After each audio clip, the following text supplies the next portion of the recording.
Good morning, everyone. Got a little bit of a jump on it. I thought I was going to have to go to noon. We kind of were able to get things rolling a little faster than anticipated. And good. We're only about 30-ish minutes late. So, anyway, we are sitting on the ground getting ready to do down under operations. That's right, Australia.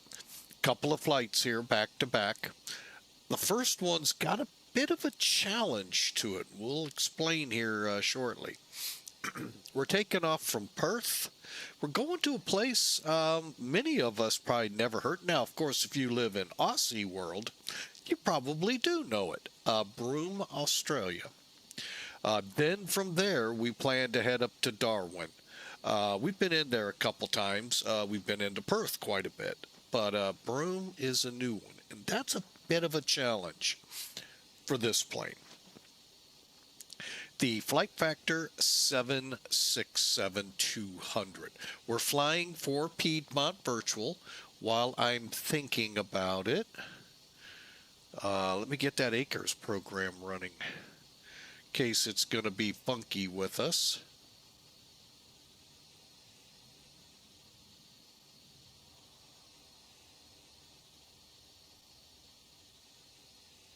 Okay, good. It started. All right.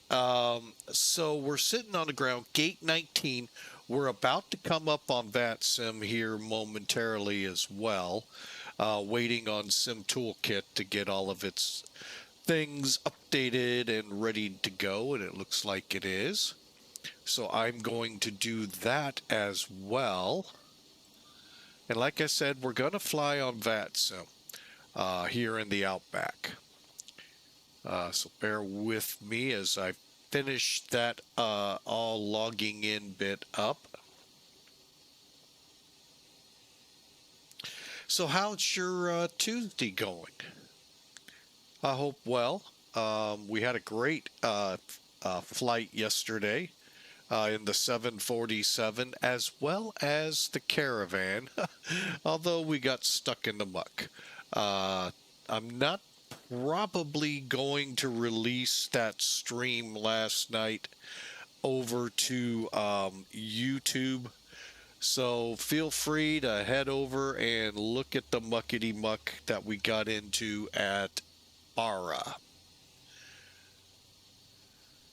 However, I can say this on that flight. It appears the music we played was not a problem for Twitch. Appears. We'll one more time, couple more times, make sure.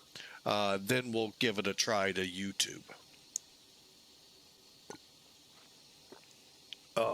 So, all right. I'm dreaming of a white Christmas. Oh, sorry. Few months away. Hey, look on the bright side. Australia always dreams of one. Um, it's summertime here. And we're connecting as Ansett AAA Tree Niner 2 a Boeing 762. All right, so as you can see, we have connected. All right, so again, down under operations, we're with Piedmont Virtual. They have a whole bunch of historical airlines. Now, I want to get one thing clear with this airline. It is not the Piedmont you know today. Piedmont today is a feeder airline, if you will, to, well, became a feeder airline to U.S. Airways when they formed from Piedmont, from PSA, from Allegheny, and I think there was another. But anyway, out of becoming U.S. Airways, they became a feeder for flying turboprops and RJs. Lo and behold, U.S. Airways buys out American. Piedmont also did some buying in there, and they do almost the majority, well, no, I'm not going to go there because I can't confirm it. They do a lot of regional work for U.S. Airways and now American, which, by the way, U.S. Airways bought out. There's a heck of a story there if you feel like Googling it. Not that Piedmont. This is the Piedmont that was one of those airlines to make U.S. Airways, come together and form U.S. Airways. They flew 727s, 737s. Hey, they even got a couple of 767s as well. But that's what this airline's base is. Then the guy behind the curtain went off and added Pan Am, Ansett, trying to think of some others off the top of my head, and they're just drawing blanks. But anyway, a whole bunch of other airlines, and that's what we're doing. We jump-seated down to Australia and are flying a few of these. We did this a couple of years ago. A lot of people liked them, especially our folks that watch us who are in Australia, but unfortunately at this hour of the night, they're fast asleep, most of them, unless they're on the night shift. All right, so that's who Piedmont Virtual is. That's who we're actually flying for today. Great bunch of people, but like I said with American Virtual, they're both the same. The same guy runs them both. Read the print.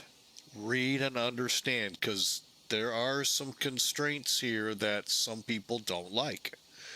And I want to warn you ahead of time.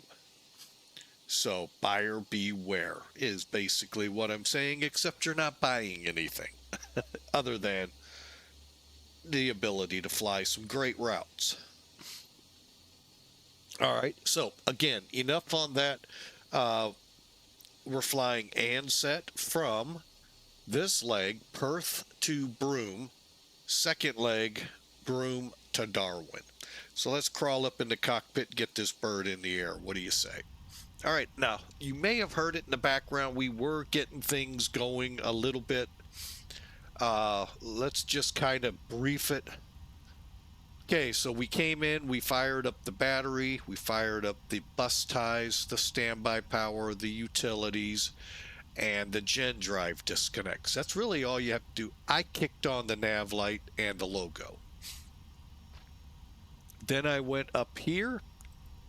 You can click it there, or you can right down by the pilot's knee, pull it up, the EFB. And then I went to ops, got my chocks, got my LSU, which is your luggage loaders, fuel truck. Actually, since we're done loading, I can get rid of those two, and ACU air conditioner. All right, then we are in gate configuration, so we didn't have to worry. Go back to ops, airplane, open up your doors, which now we're going to start closing. Not all of them, just those that were involved in the loading. And then we're done with this. Oh, also on the ops page, again, see, I can get it from here.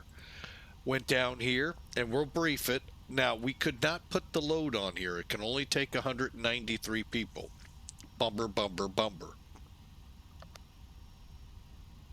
Oh, my nose. Sorry, folks. If I sniffle on you, I apologize.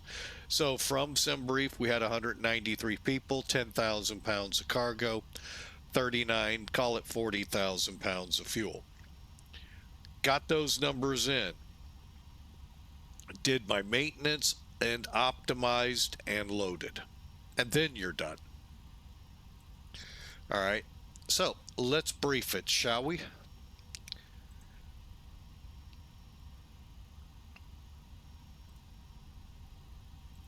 All right, so again, we couldn't put the 209 on. We got a full load though, 47,443. Block fuel 39,835. And 209, I think it's 193 plus that cargo load. Got us close to the 230. I think we're like 228, so it's not bad.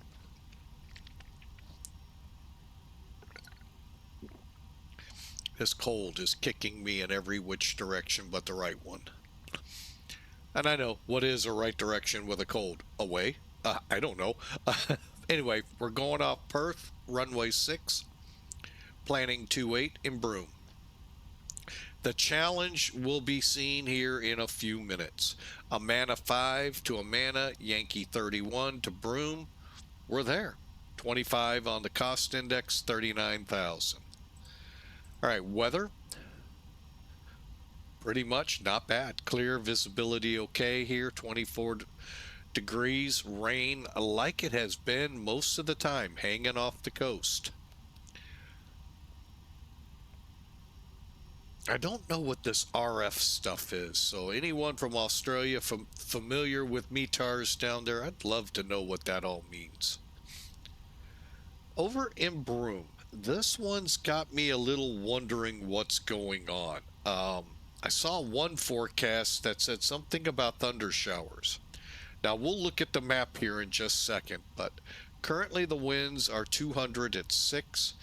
Visibility pretty much unlimited, no sky condition. Now when I see this, I start wondering about fog or something in the area. We're right on the cusp of where fog could, but really it usually gets within a 3-degree range of the dew point.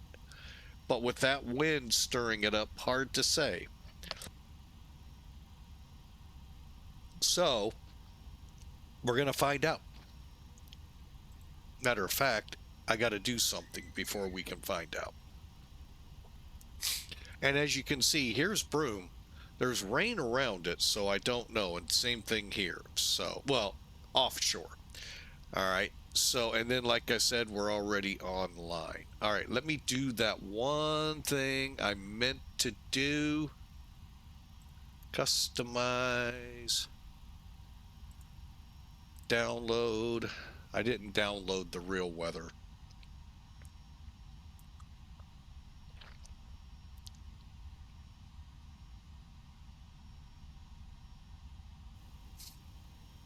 All right, there we go. Now we got real weather on. I had that yesterday for the flight to Barra. All right, so we've gotten all the preliminary done. We've loaded the plane. We've already gotten down to where we're ready to work with the FMC, and we've already kind of started it. Okay, it looks like we have arrived at our coordinates, so that's cool. Back down here, and if you'll forgive me, dink, dink, dink, dink, and dink, dink.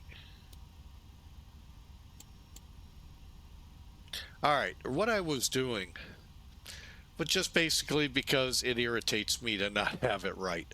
All right, so we've got our route in here already. However, what we need to do, make sure everything is set up right. Now, we don't have runways and approach or departures. All right, so we said we're going to go runway 6 on the AMANA 5. Execute. Legs. Okay, let's get rid of Sim Toolkit. Bring in charts.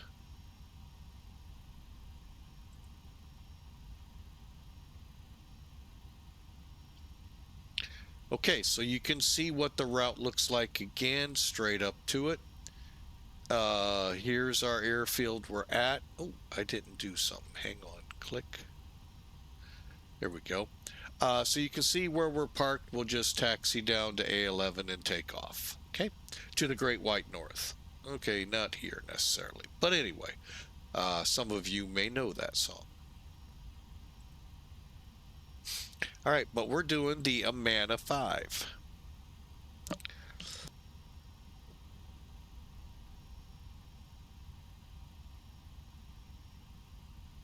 Oh, excuse me. Again, which is, where's Midla?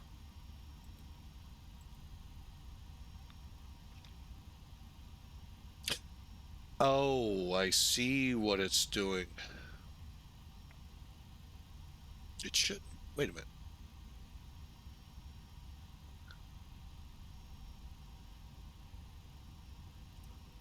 Huh.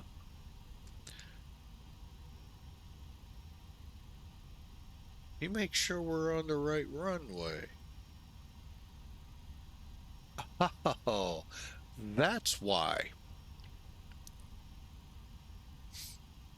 I'm trying to think, can we do this runway?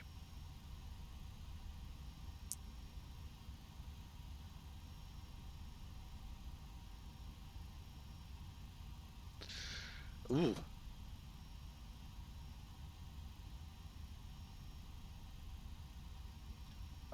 With a 7,000-foot runway takeoff. Well, let's try it. What the heck? All right, so we're actually going. I was thinking we were doing the long runway. My bad. We're actually on the shorter 7,000.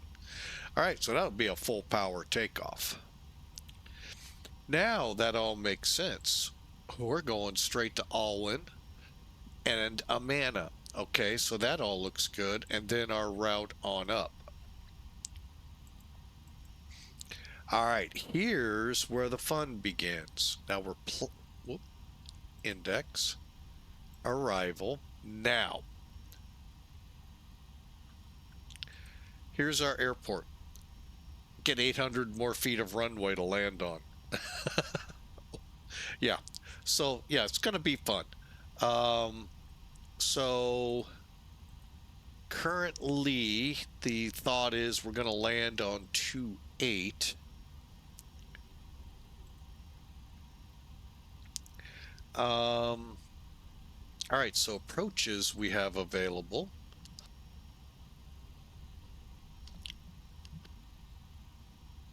Oh, those of you that like ILSs, you don't have any, and this is going to be a challenge. Okay. RNAV uniform. Which one? Massim?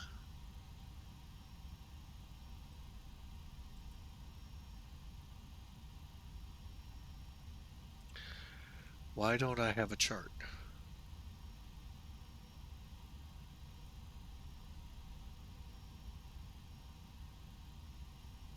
Very interesting.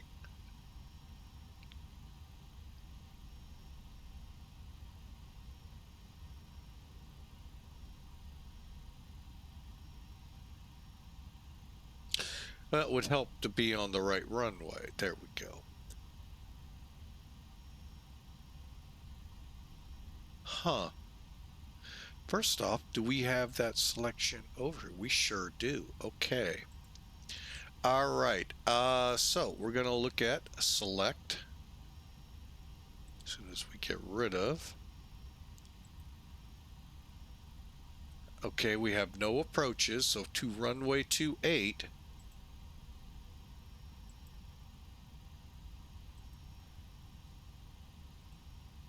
Massim looks like the one.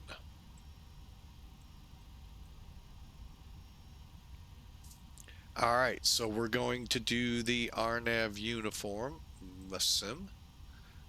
Execute. Now, we are going to need to look at the legs.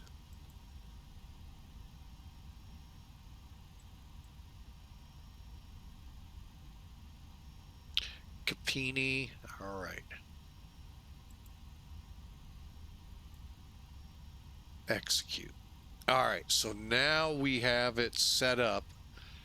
That's what you do. You just kind of, that's what's nice about this. So now what I have to do up here,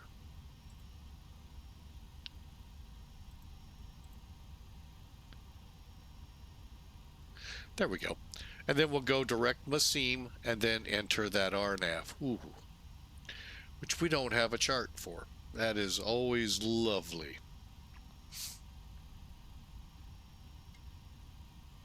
One last look. no charts. All right. Then I guess we're out to wherever Taman is for our hold. Okay. All right. So the legs are in. Now we go to route.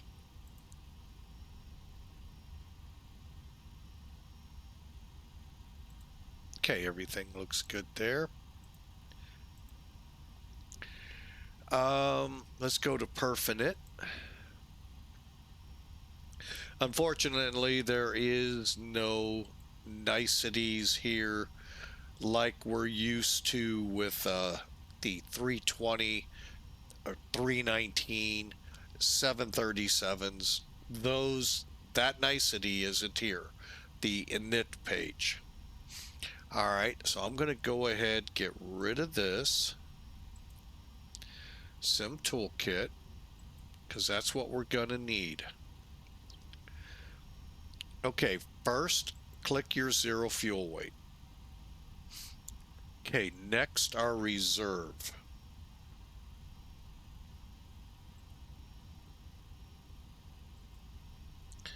Okay, view.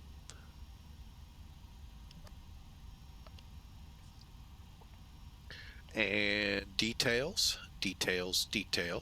Now with this is the Lido version, or call it default.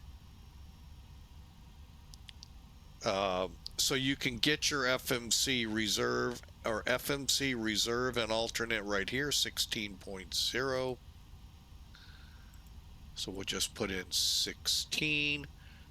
Cruise altitude 39.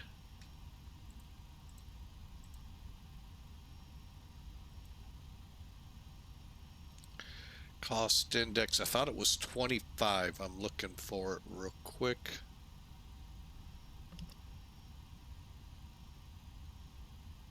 $25.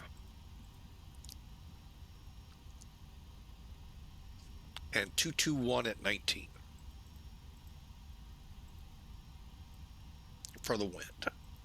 Okay, 2000.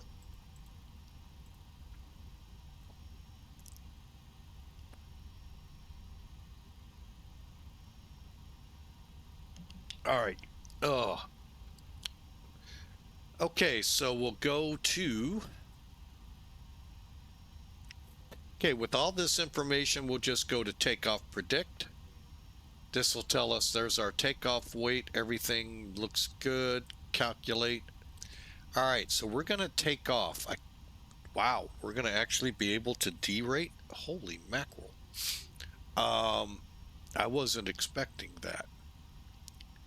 CG, next page, headwind.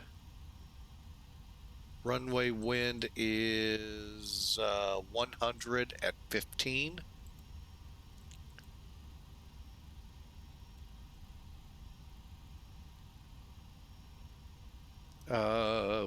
We or do we not have a slope? Hang on.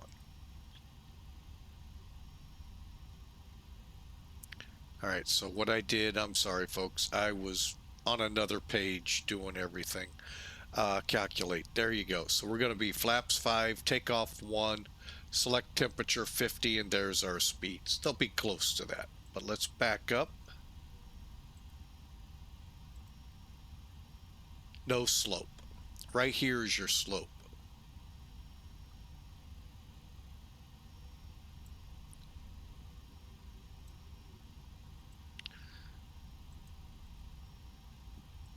Okay, no slope. Reference temperature 24.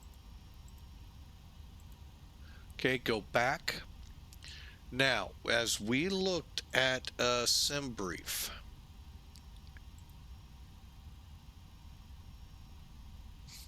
okay, let's close that up. Let's go back to takeoff. All right, we are looking for our first off, it'll be 50, right? Okay, so 50 diagonal TO1.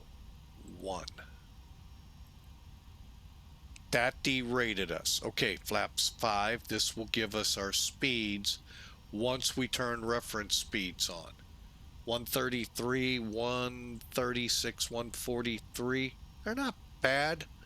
I'm going to go with that, but I'm going to go with 139, 143. Turn them off. All right, so the speeds and all are entered. You can see how they differed and you can work it out. And for the most part, we are now ready to go. Last thing here, runway heading.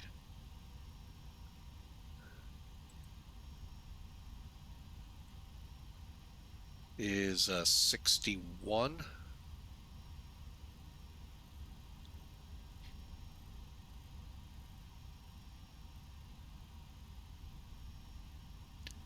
And again, we're going up to 39. Once we get airborne, don't be surprised if I'm not saying much and you'll be going. I hear those cheers in the background. I'm going to be resting my voice. It really hurts. 143, 153. Okay. All right.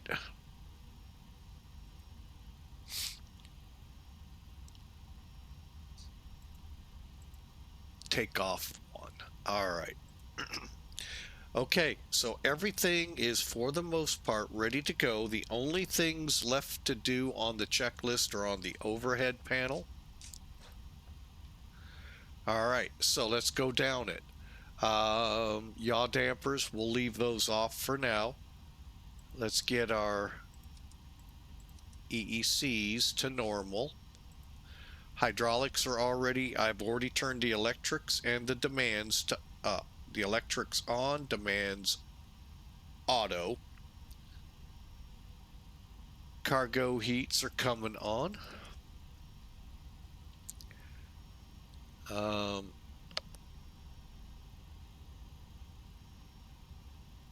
right, working our way down. We'll be on ignition 2.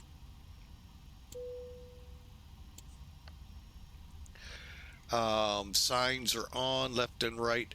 Window heats are on. And we're on landing 2.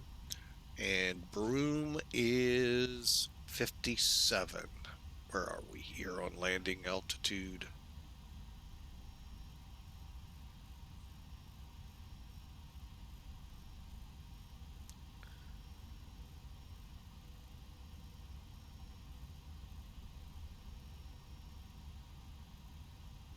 Okay, 57, let's make it 60. Okay, and last but not least, equipment cooling is in normal. Chart light cabs are lit up. Forward cab or forward, mid, and aft cabin temperatures are in auto. Trim air's on, recirculating's on, cabin temp auto. And the APU is already going. All right, we have one door left to close.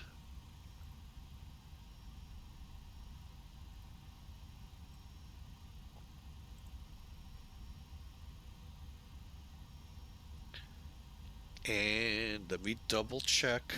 Okay, we are. Let's get going.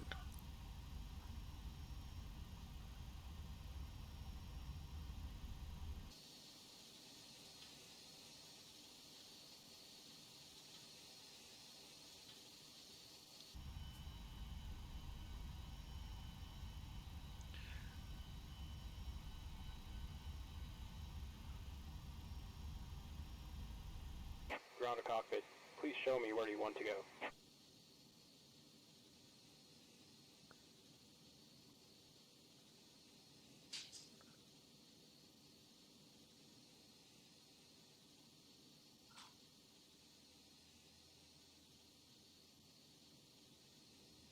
Ground to cockpit. Tow is driving up.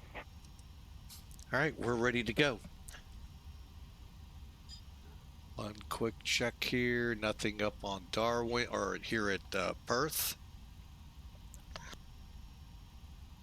So, again, I am battling a cold. It is really ravishing my voice. So, if you don't mind, I'll be a little quiet right now.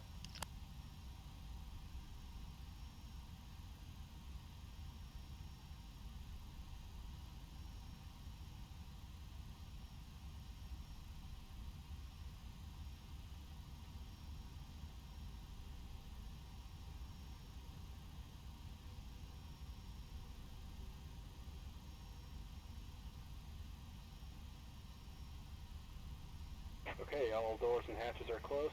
Ready to connect.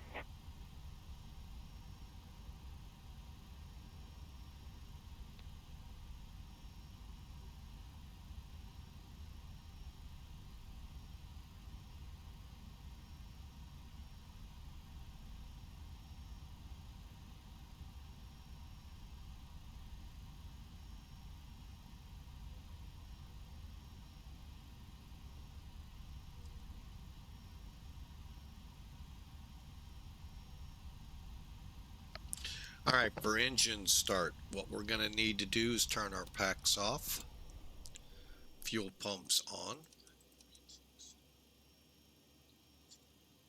and when he's ready, Tow connected and bypass pin inserted. Release parking brake. Starting pushback. And you may start engines. okay, number 2 to ground. Okay, everything looks good. And we're not moving because the chocks are on.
Yeah, the engines fire up quickly.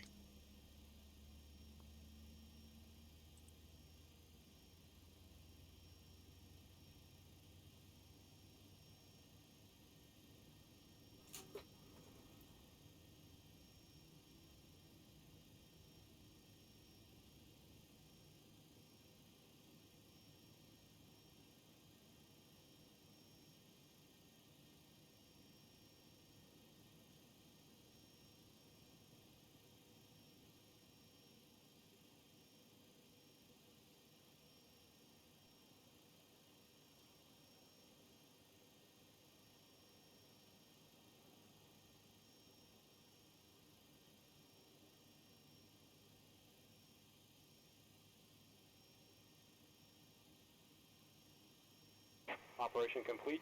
Set parking brake. Disconnecting tow. Stand by.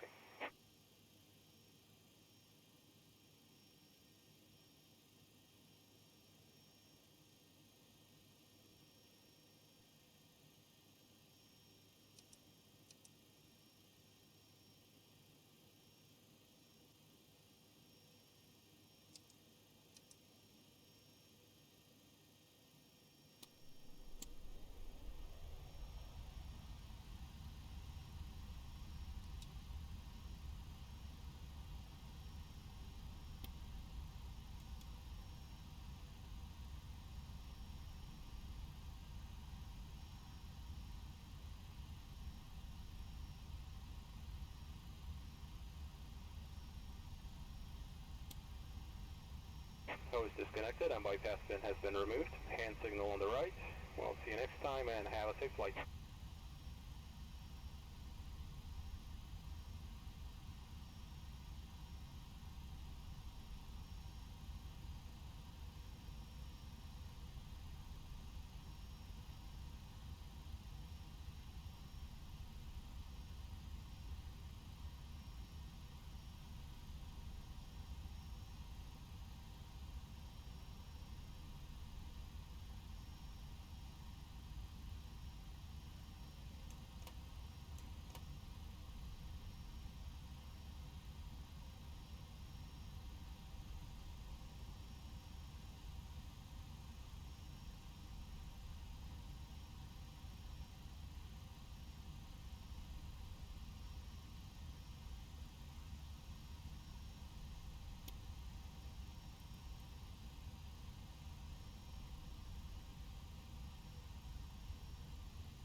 All right, hope y'all are enjoying. I've been kind of tweaking some things. I don't know if they're working or not as much as I was hoping, but I do know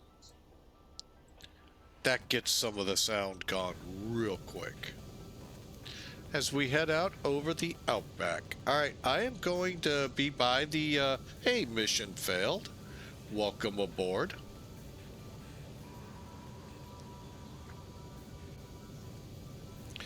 I'm going to kind of be a little on the quiet side. Got a job at FedEx. All right, welcome into the family of FedEx. If it's the same one, FedEx Express Virtual. Hope so. Welcome in. Great bunch of people. I've been there so long. I think I'm part of the paint there. Um, so, between them and some Air Force, those are the two I've been with really the longest. Mac Air comes in quick, not far off. So,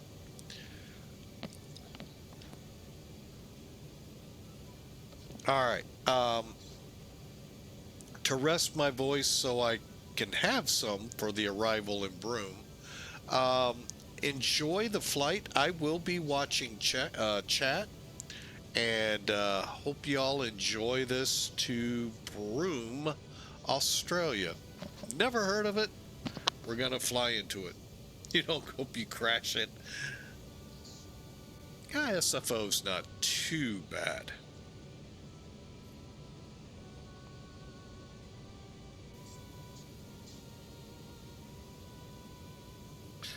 Good luck on that landing there. Mission failed.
All right, we're high above the Outback now, on our way with about an hour and a half to Broome. Enjoy the ride. Glad to have y'all here, and we'll see you on the ground in Broome.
All right, if I may break in here a little bit.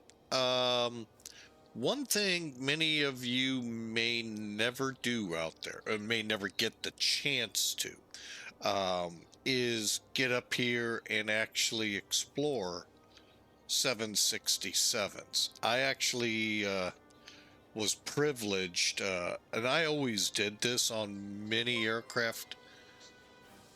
Hey, Duluth USAF 9806. Interesting call sign. Welcome in. Thanks for the follow. One thing I did here, when I was working out at the airport, I would get up in these cockpits and learn and ask them to physically show me the shutdown, in case I needed to do it for them. Well, one particular crew, North American Airlines, one of my favorite airlines that ever came in there for charters. They were, and I saw that when the flight attendant went in and interrupted. I said, "Oh, ma'am, I've got to let him go. They're briefing for the flight." He goes, and she goes, "He's with public safety, fire department." He goes, "Oh, I want to talk to him." So I got to talk with him, and hang on a second.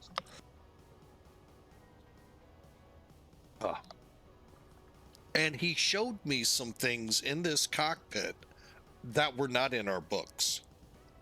And I'm very grateful he did that, because I never knew that most of them, you come in, it looks like, there's a door, you can go down that aisleway we started to the back, or from the one when we came to the front.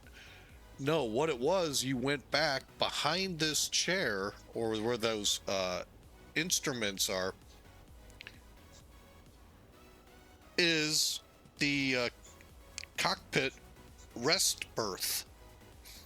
It's where pilots could be sleeping, especially on their flights where they have multiple crews flying the aircraft. So there could be someone back in there, and he wanted to show that to me. He must have seen our books, because that never did show up in them. And I'm like, whoa. He goes, I'm glad. I'm like, that's not in our books. And I was very grateful for him to show me that. If we ever had a problem with that plane, I knew to look there for other people. Few other things the ground crews showed us as a group, but I went on as they were loading and getting ready to go. Again, very grateful, and I knew exactly what they were doing by the charts that were out and everything, briefing the North Atlantic. So really, that's why I like North America. They went out of their way. The ground crews, their flight mechanics that flew with them, showing us these little tricks that aren't in the books. And I think they might be now, but they weren't back then. And saves a lot of steps.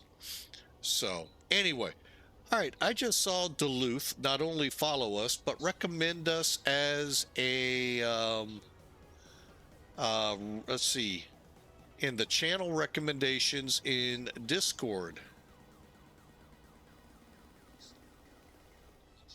That is Duluth. Interesting. Came in to support us. Well, I appreciate that. Wow, interesting things you learn. I didn't know that even existed.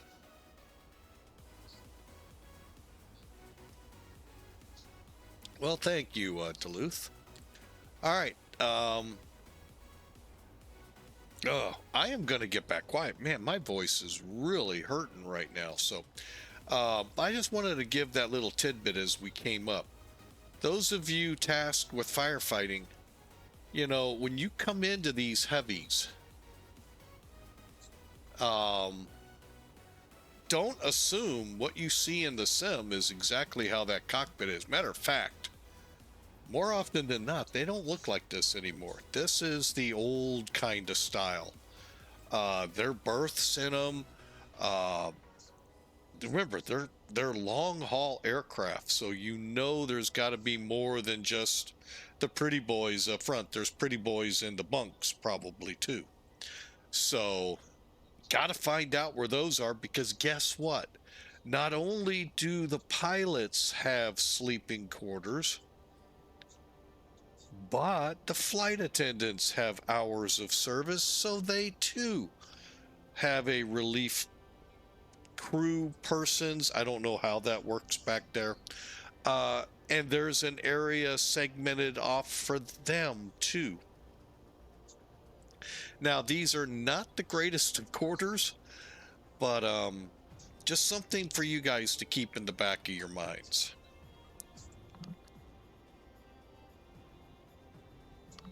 But the 737s, the smaller Airbuses, yeah, you can pretty well bet that's it. Now, there are some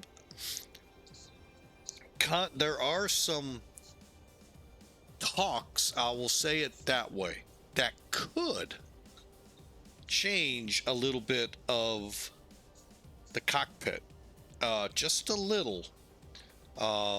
And I'm still not sure whether it's a good or bad thing. The inclusion of the lavatory in the cockpit behind the secured door, instead of having to go through the procedure where the lead flight attendant comes in, sits in the seat of whichever flight officer goes back or goes to use the restroom to handle the radios. Trained in limited use up there, but is a very valuable tool in case there is a problem.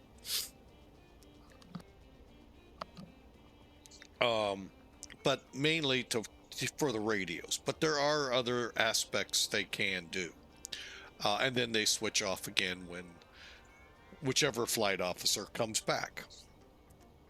So, but there has been a lot of talk of potentially putting a lavatory in the cockpit. Now, there isn't really a lot of room. But then again, if you ever looked at a lavatory on a plane, it doesn't really need a lot of room. So,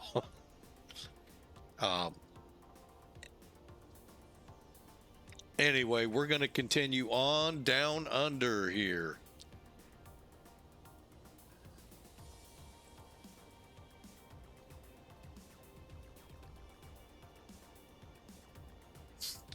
So enjoy the flight, and we're going to be hopefully to somewhat of a percentage use tonight. I would really like to fly the Sim Air Force event. We'll see. All right, so enjoy the flight. We got about an hour and hang on a second. There we go. About an hour and 20 minutes to go. So enjoy as we fly over the Outback.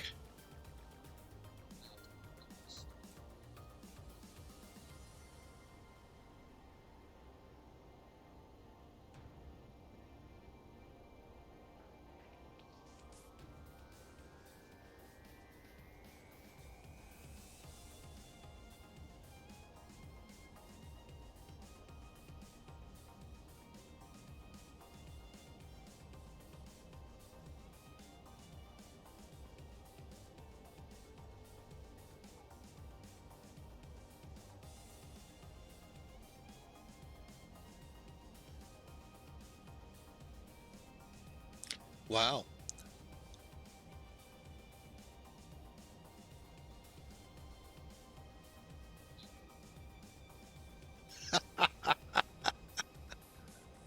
Is there shrimp on the Barbie? Hang on, let me look outside. I can't tell, there's clouds.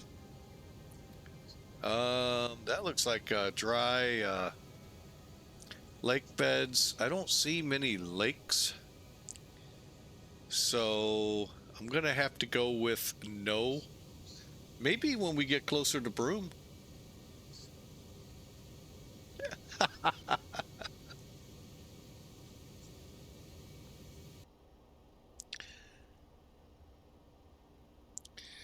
All right.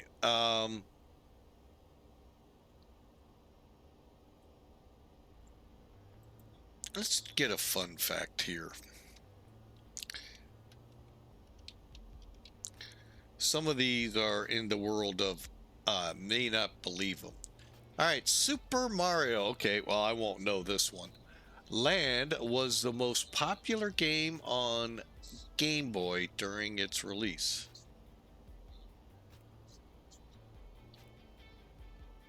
Super Mario Land. I don't even know that game. I just knew Super Mario. Well, I did play it a couple times with my nephews and guys at work. So was the most popular game on Game Boy. I guess that probably is pretty true. I had never heard of that one.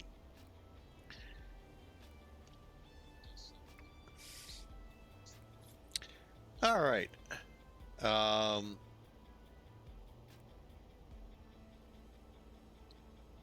Be back after the break.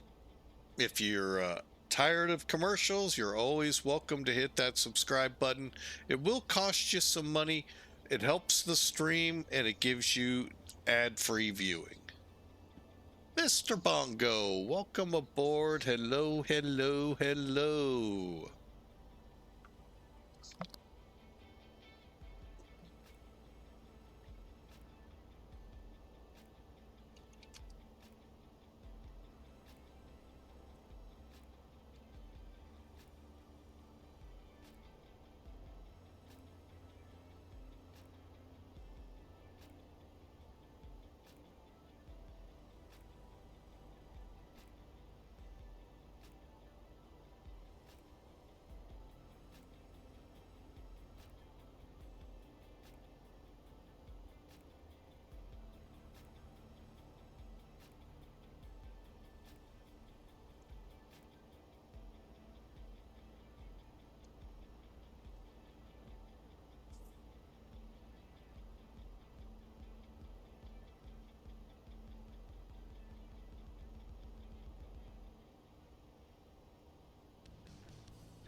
All right, looks like the ad break has ended.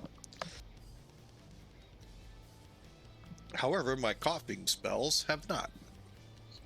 All right, well, we're going to continue on. I'm going to kind of... I'm doing great there, Mr. Bongo.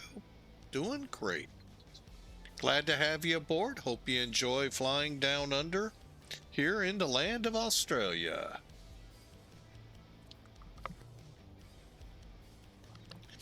Flying into a place I have never heard of. So this ought to be an interesting area. Broome, Australia, on the west coast, I guess it would be. I don't think it's the northwest coast because Darwin's on the northwest. Indeed it is a new territory. I actually love flying in Australia. Just watched a show a couple months ago. Oh, what was it? It was Ranchers. Can't think of the name of territory. It was pretty cool. No, never been there, Mr. Bongo. Love to be there once. Love to see it. I always wanted to go down as a trucker, though. Get to drive the trucks, the truck trains that are down there. Problem is, I'm not that mechanically inclined to take care of my rig once I'm out of a city. For that long of a time that they are. With that much behind them.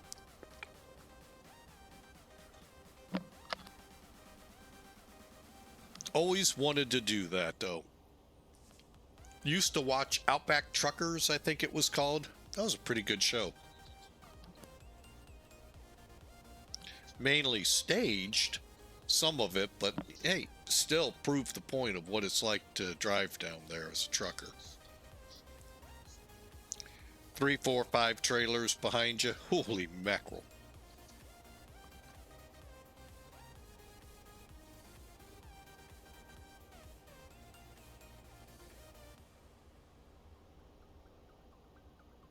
Oh, this cough.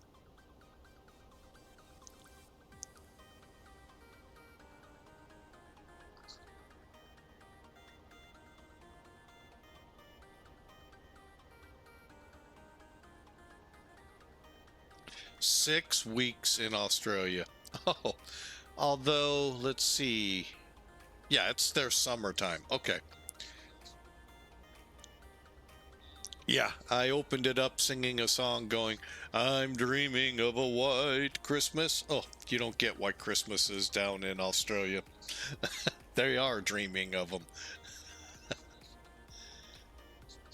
End of February. Oh, now that's how you live it up. Yeah, a lot of people head south for the winter.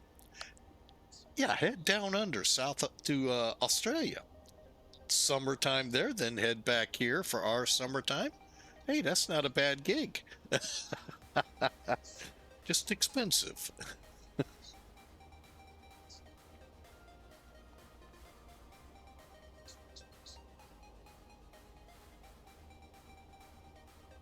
Oh, that's awesome. A retired Air Canada pilot, loving to travel. Oh, the man's already seen a lot with Air Canada, and I'm not sure what she did. So, yeah, that's awesome. Awesome. But yeah, Australia is on my list. I would love to see Sydney, but I'm more into wanting to get into the country. I mean, Brisbane would be great, Melbourne, but Alice Station, I kind of would like to see. Maybe Darwin, Broome, since we're gonna land in this area, hopefully. Um, if you weren't here for the pre-brief, you'll find out when we brief the landing. So, nothing dramatic in the approach. Just the runway's only 7,800 feet long. I really thought about taking the A320 on this one. What the heck? We got off the 7,200 foot runway in Perth. Well, if we can get off the runway, we should be able to get on it. So,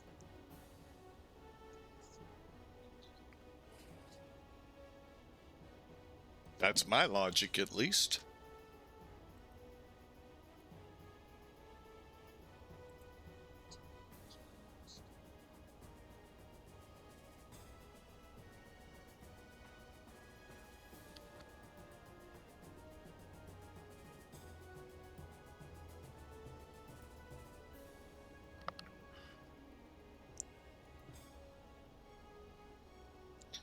All right. Well, I am going to be just kind of on the side watching the chat room here. And um, believe me, I'll come on and answer questions, comments, anything like that. But I got to rest my voice. So I will be, like I said, on the side here. So ask away and I shall answer.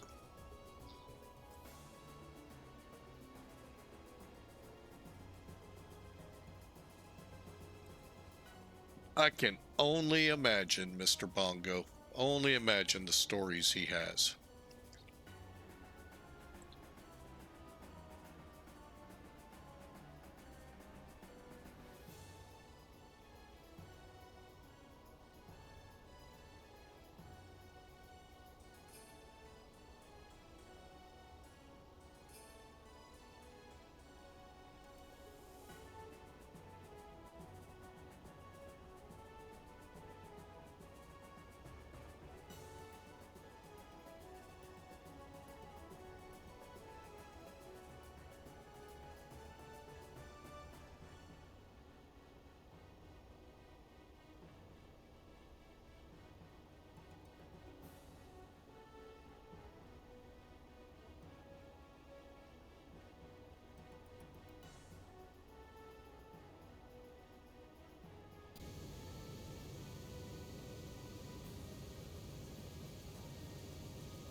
This cracks me up.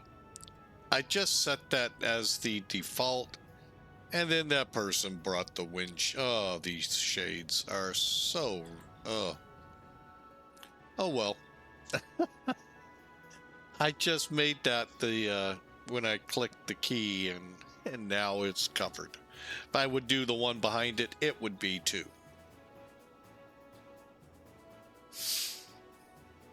All right. Well, oh well. Thought that was kind of funny. It usually happens in Flight Factor. Oh well.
All right. Well, Duluth, I think if you head over here, you might get some shrimp on the Barbie, a little water there and there.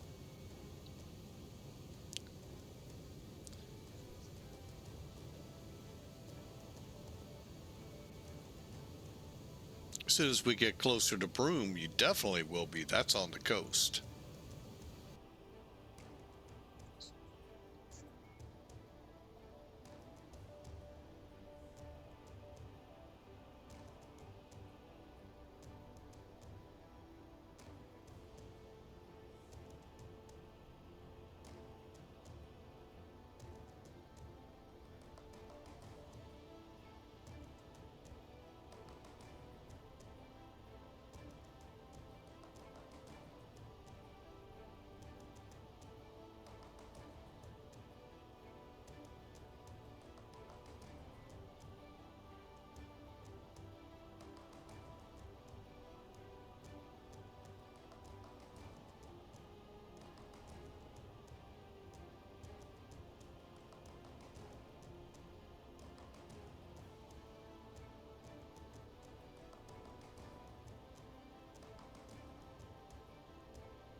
Hey, NUS6, sorry about that.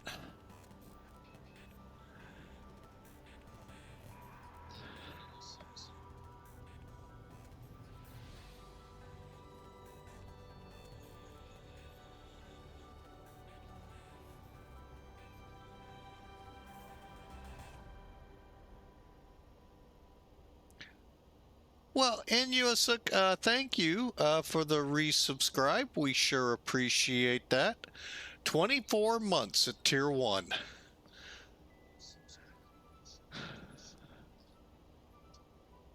Ah, okay. Just scrolled through the chat. All right. Well, thank you, sir. Thank you. Thank you. And trying to figure out here. Appreciate it. Sorry, I've was kind of trying to tend to the voice problems I'm having today. Compliments of another cold. Compliments of having grandkids. But that's okay. We'll get through it. But thank you, sir, again for the for the resubscribe.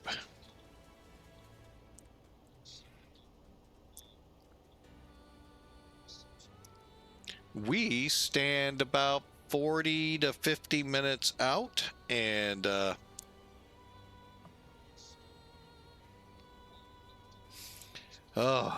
gotta love colds.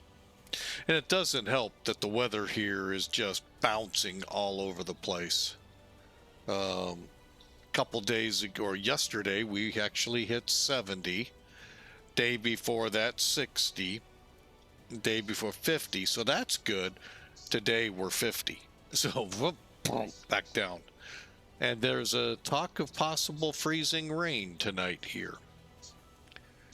Yuck. So yeah, it's what you get living in the Midwest of the United States, but it's probably no different anywhere else. So the weather is just topsy-turvy all the time.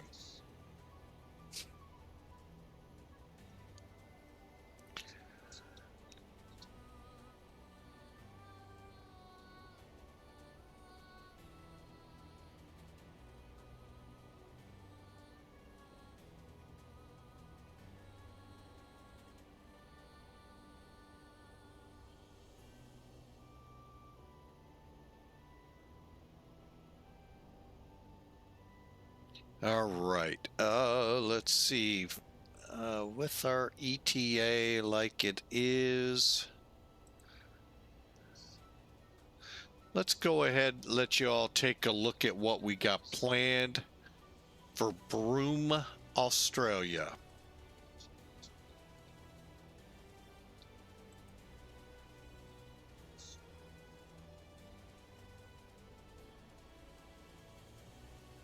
Well, we're expecting it tonight. Let me rephrase that. Overnight. It could be early morning. I know many parts of the northern part of the country are getting freezing rain, changing over to a lot of snow. That's supposed to stay north of us, but the freezing rain could trickle in here. Tomorrow's supposed to be kind of a rainy day, so their fear is it may start off freezing. So we'll see. You know, that's how the weather is. They guess. We actually get to find out what it actually is when it actually happens. All right, so there it is. The arrival into Broome. Actually, we don't have a chart. I just realized that. All right, so we'll have to work it from here. Yeah, believe it or not, there isn't a chart, which is always interesting. We're doing, oh, that's the departure. Okay, weather 200 at 5 for the winds. No cloud condition reported 36 minutes ago, and 27 degrees Celsius. Many of us would like to see that right now. Translates out to about 81 degrees. All right, we're coming in on 28.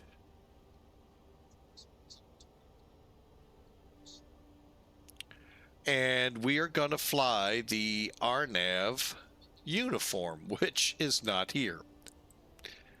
You gotta love it. Anyway, it looks like what you see on the chart, or on the nav charts. MASIM RM 640 to Tenman 2604 2606. All right, now I kind of talked this up a little bit of a challenge here. We're bringing a 767 in on a 7,800 foot runway.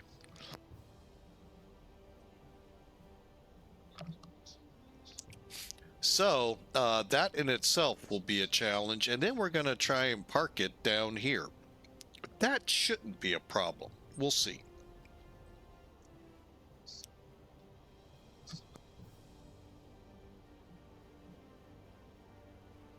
Oh, man.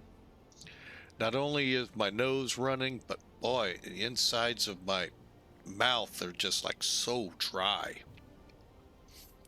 All right, so there's the terminal. We're going to park probably down here by gate 1, giving us the best turnaround to get out, because I don't think we have jetways.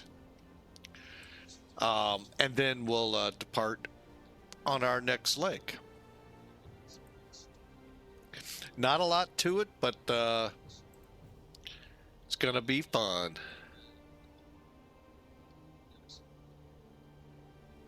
Well, thank you again, Inuasik, for the drop by. Understand it is getting late out there. At a minimum, it's 7:30, but where most people live, 8 to 9:30, if not a lot later than that. So, in Europe, that is. Elsewhere in the world, well, like I alluded to on takeoff, the folks in Australia are probably still sleeping.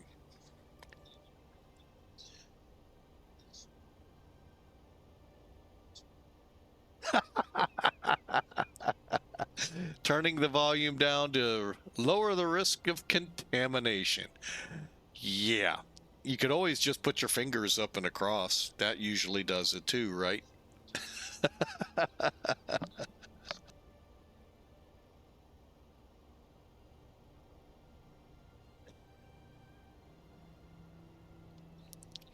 All right.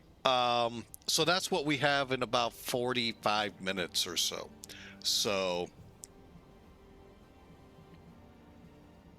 I'm just trying to get whatever will help ease what's going on in my throat. So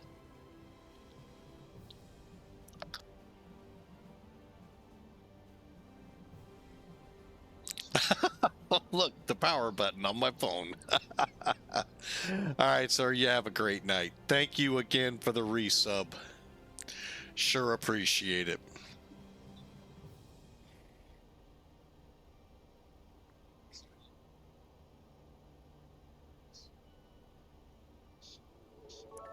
Oh, and thank you for the 100 bits on top of that. Thank you, sir. We sure appreciate it. Appreciate all you do for the stream and all. Thank you, sir. Have a great night. Hope to catch you again. Tomorrow we'll be flying to basically from Hanoi, ending up in Bangladesh via Bangkok. So, y'all, and thank you, sir, again so much.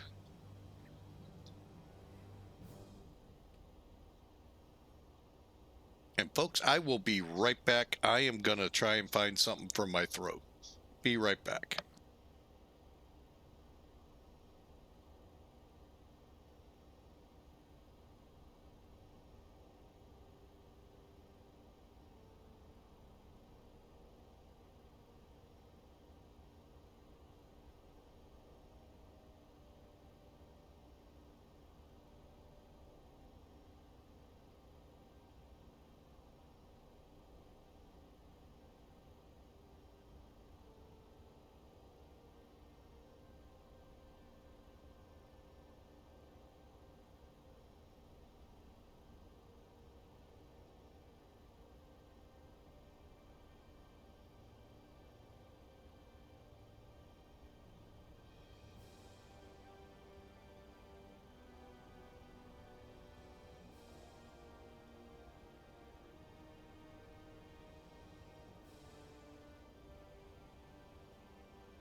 Welcome aboard, Bad Attitude.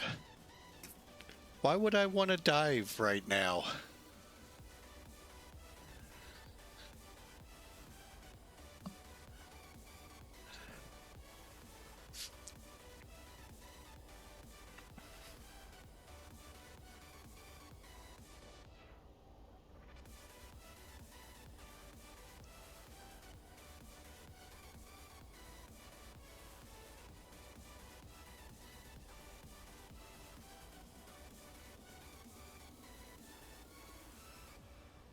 Oh, is that what's happening? Oh, I thought it was just a cold.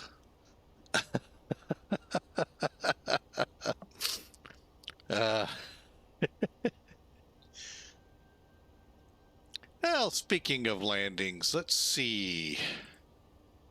114 to go.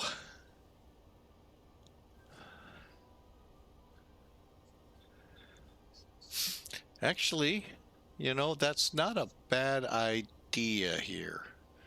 No, what I'm going to do is see what kind of landing strips. We have a couple.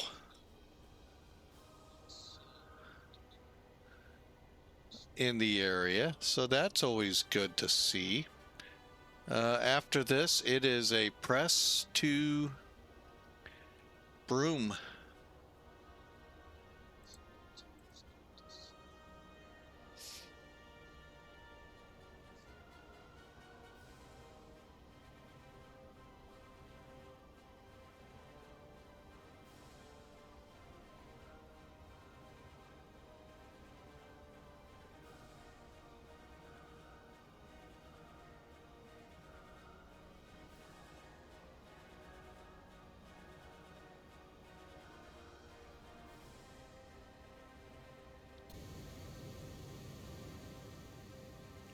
See how these airports look in this area.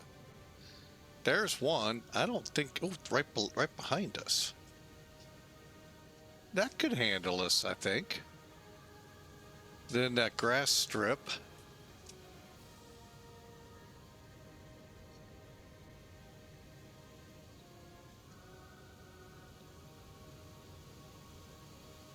Not many others in view. Yeah, I want to say that show I watched about Australia was Territory. It was a series. The guy from oh, now I can't remember the name of that show.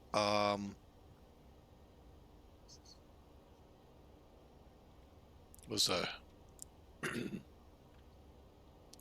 Wyoming sheriff, and I can't think of the name of. Anyway, he starred in it as well, and it was actually a pretty good show about cattle ranching in Australia.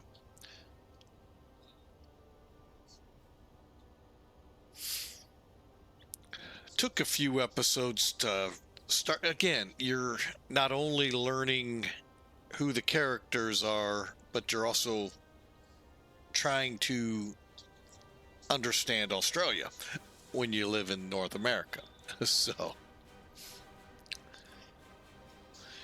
terms are different and such. So, but anyway, was a great show. All right, we're ready for thinking about bringing this thing down. We've already got our approach in, which is really not even a chart I can show you. But we're coming in on the RNAV uniform to runway 28.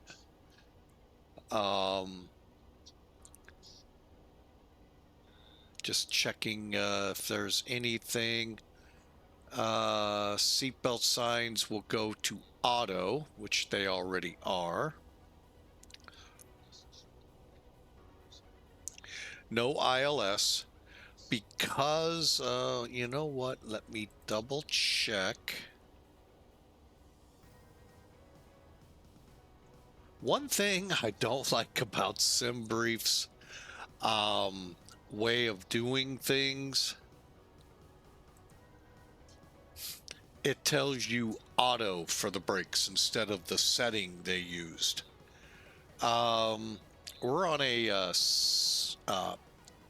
7,800-foot runway.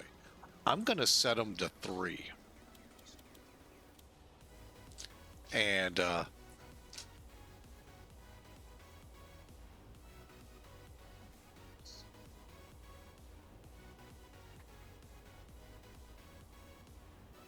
we're looking at using about 5,400 is our landing distance, factored landing distance of 7,100 feet with a 100-foot factored margin. Whew. Can we call it tight? Believe me, I actually did think about putting the A320 to work today.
All right, let's see. We're down to 60 miles.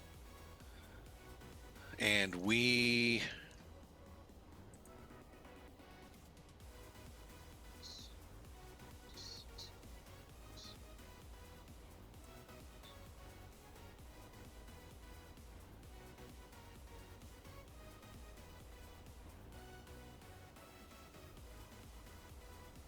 Okay, so 96 miles.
All right, well, we'll hope for that, and we'll start our descent here in about 40 miles. Okay, so first thing I'm going to do is set us to...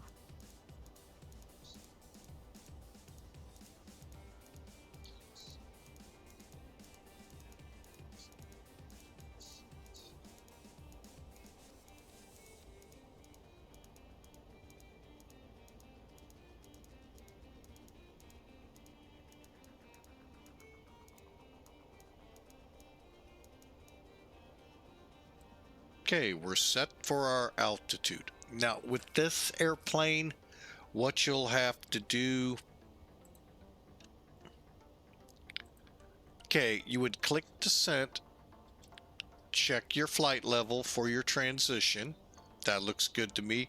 And we'll use descent now when we're ready.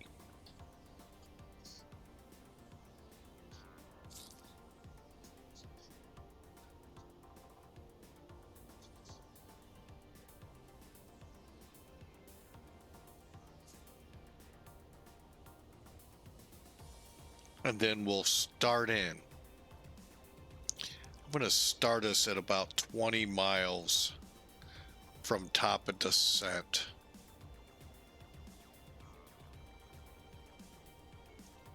Okay, anything else? We don't have an ILS. We're set on the initial FMC. Let's go ahead, put that in.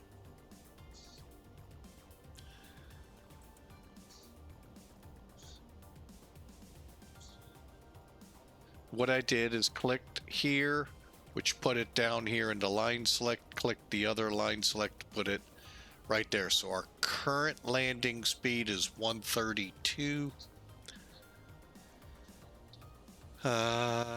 They've got us at an approach speed of 144. Oh, auto brakes 4. Okay, thank you. There I was complaining, and it was in front of my face the whole time.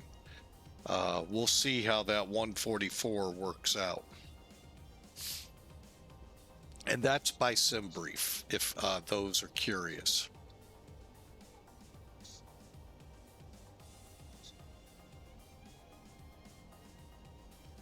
But again, thank you all for taking time on your Tuesday to check us out, or stop by and say hi do, as Inuasik had done. We thank you all very much for your kindness out there. We sure appreciate it. As we especially get ready for descent.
All right, there's the weather for where we're going. Let's go ahead and start this descent.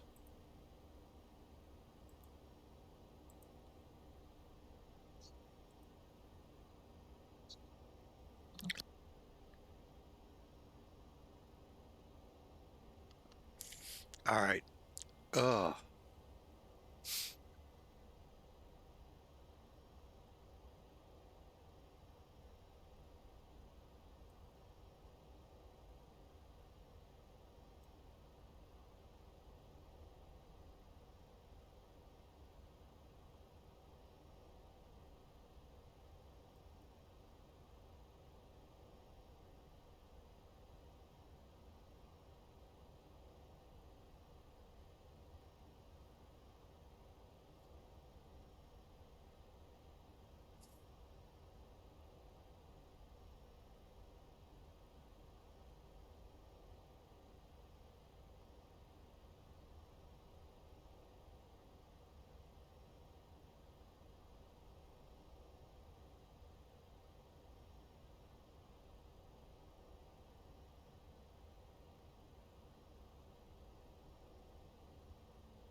All right, we are well into our descent now.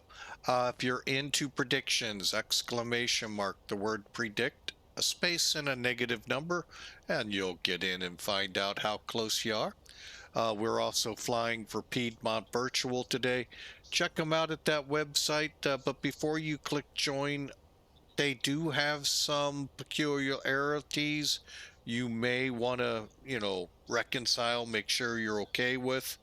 But they're a good bunch of people to fly for. Just, there are some things in their philosophy that you just may not think. So buyer beware, as I like to say.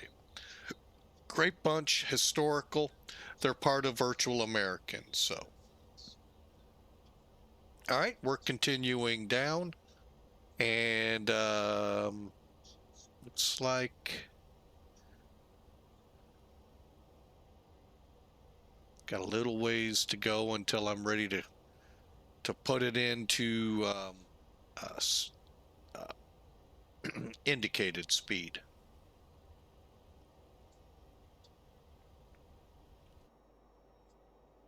Starting to catch the ocean out there, and the Duluth's folks in here. I'm pretty sure somewhere along that line you'll find a shrimp Barbie. Pretty sure, but not 100%.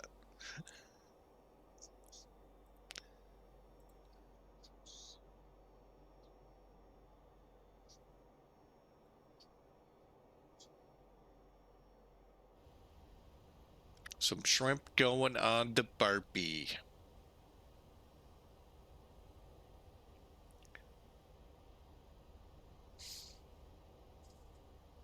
All right, we're up to 270. I think I'm going to wait till we get closer to 290 before I click over to indicated airspeed. Currently 13 minutes out, and hope y'all enjoy as we are preparing to land in Broome, Australia. Never been here, never knew of it before this flight. So, ought to be fun.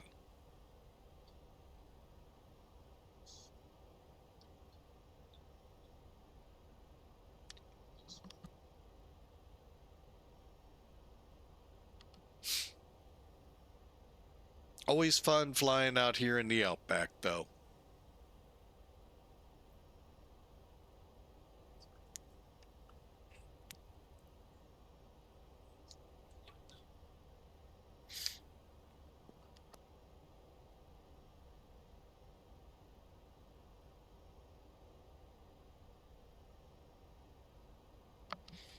All right, get through these this cold. All right, we're about 290, so let's go to 290, and here we go. Starting our descent down to 3,000 or 5,000. Then we'll set the 3,000 and plan our approach off of it.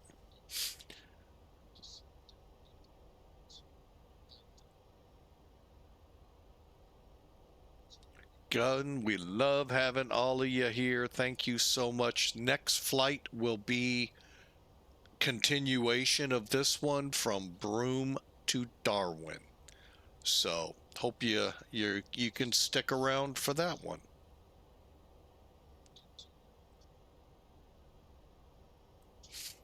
And if the voice holds and we're able, we're going to try to fly tonight yet another 767 flight back in the States for Sim Air Force.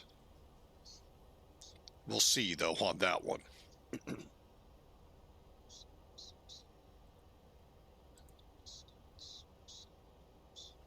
And we're flying through a lot of muck.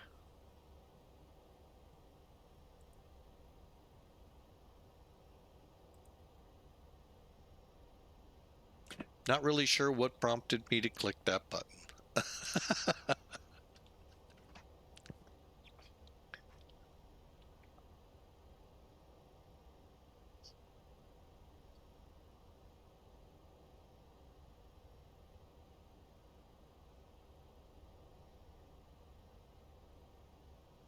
And again, if the ad breaks are getting to you, You can always click that subscribe button. That'll get rid of the ads. Plus, the revenue from the subscription will help out the stream. We do, and before, thank you so much.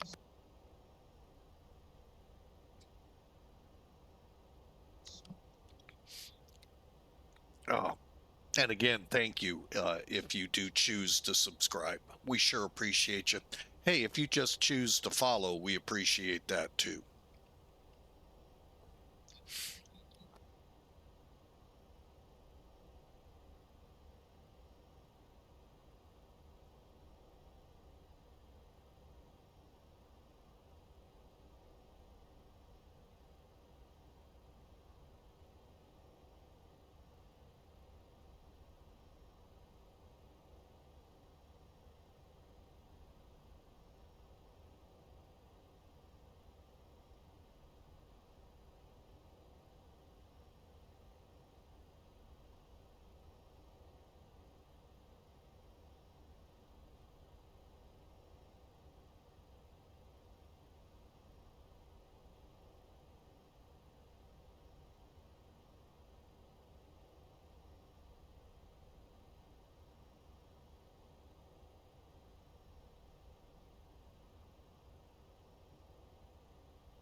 All right, we are approaching 11,000, which will be our transition.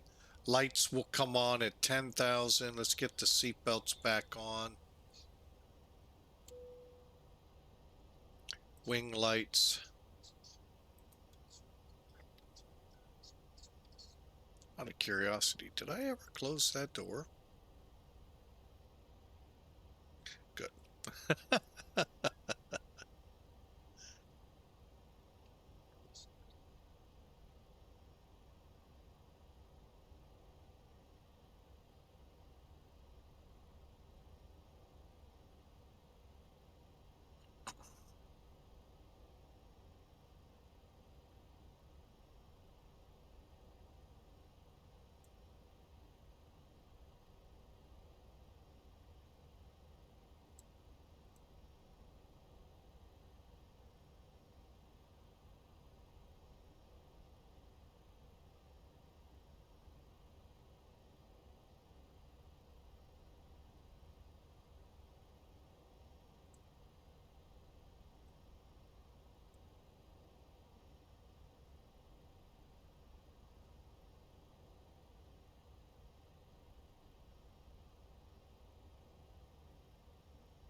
Okay, lights are on. Lights are on.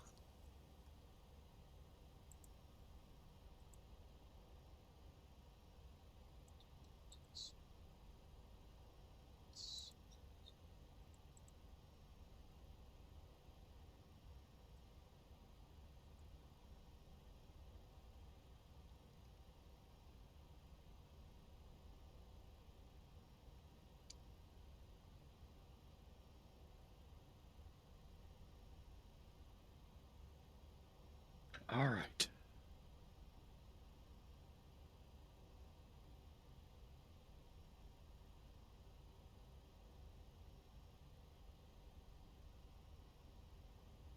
All right, I'm going to scale down a little bit here.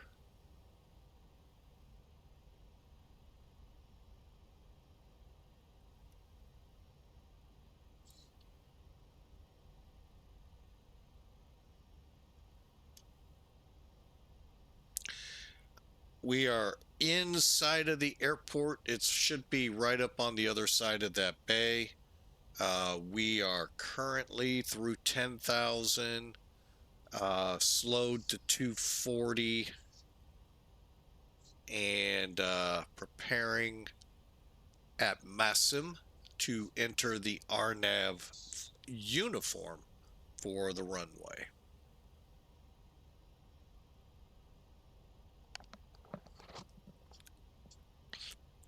Buckle up. Here we go.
Okay, we're going to set 144.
Okay, gear down, flaps full. Setting up for the approach. And I got a runway in sight. Broome traffic and set 392. Final approximately 5 miles for runway 28.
Okay, according to the Pappies, we're in on path.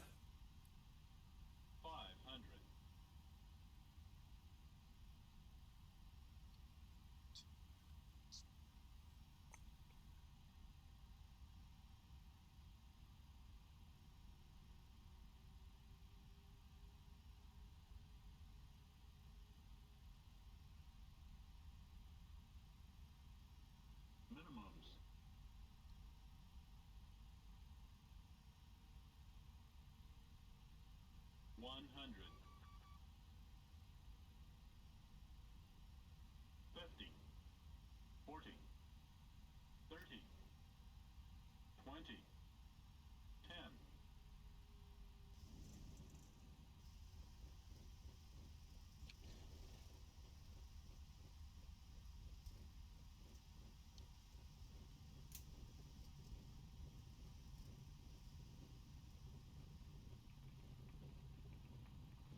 All right. Not bad. 143 feet a minute. We'll see how we did. Not sure if we'll give it a try.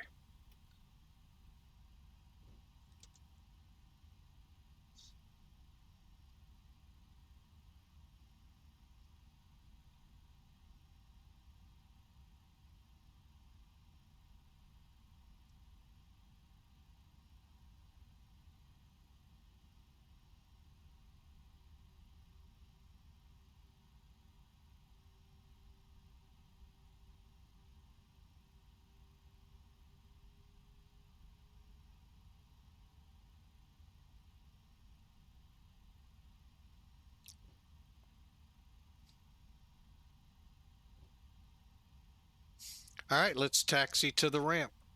Hey, there looks like a jet in my spot. What?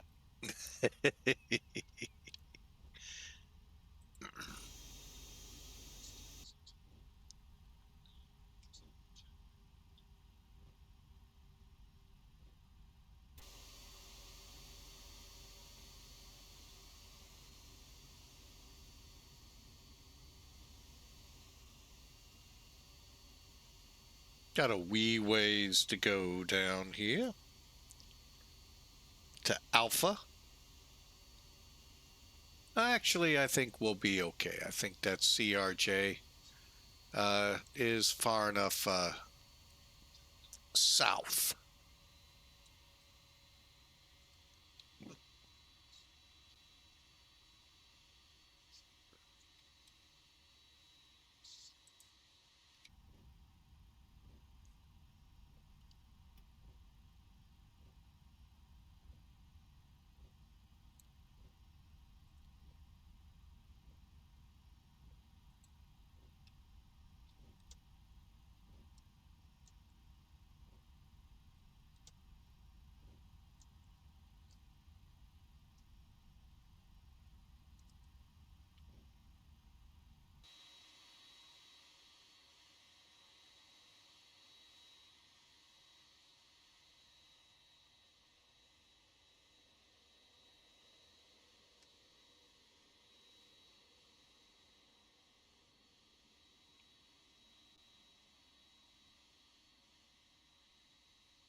Welcome to Broome.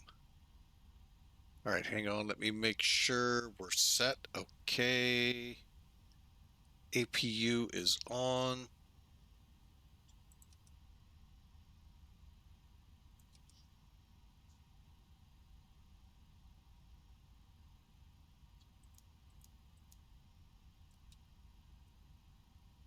Okay, let's chop the power.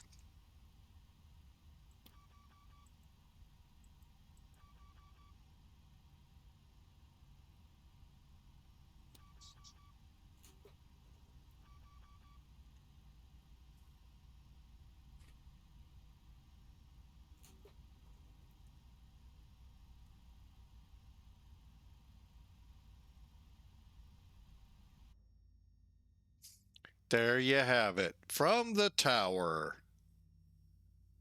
Our big beastie sitting over there. All right, let's first do that, and then we'll take a look at a few things. First up,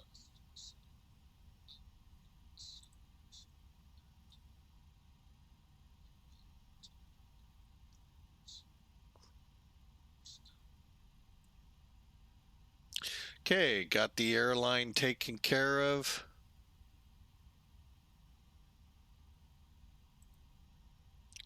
Stand by.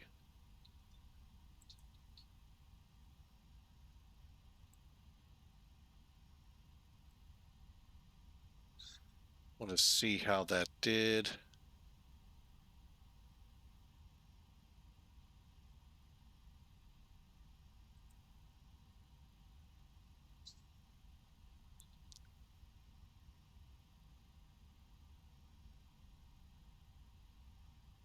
Okay, we got 255 points for that. Awesome, awesome, awesome. Okay, I want to do something real quick here. Hang on.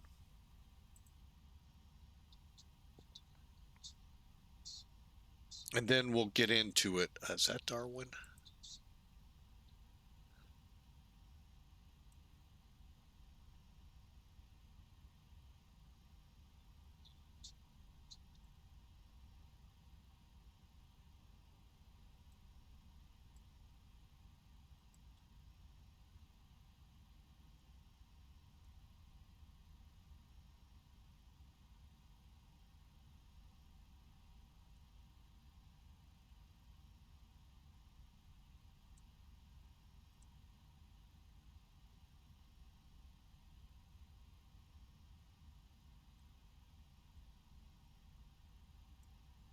All right, just booking my next flight so it's ready to go.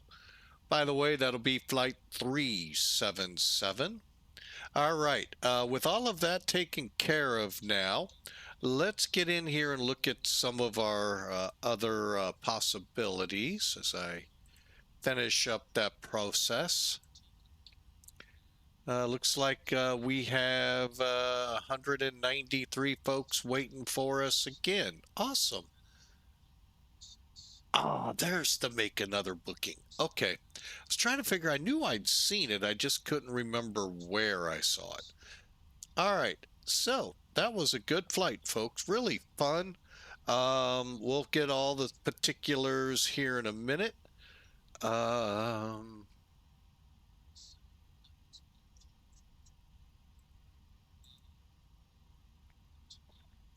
all right. So there's Elevatech. I am a alpha, beta. I'm not sure. I'm so lost with where they are on this. But anyway, I am one of the testers here. You can see our little airplane right there. Let's see how the airport looks. So kind of get a feel for it. It's not a big airport. Not even sure you could call it a port city. But anyway, there you have it. Broome, Australia. All right, let's take a look at the flight here. They got us at 230 feet a minute, 136, 1.3, call it 1.4 Gs. Really a good flight. Um, and unless somebody else bid on a flight here, I don't think anyone but myself. So, all right, we've got our next flight, and that's how you do it. We'll just come down, select VH, RMG, and we'll call it, what are we in? Oh, I got rid of it already. Hang on.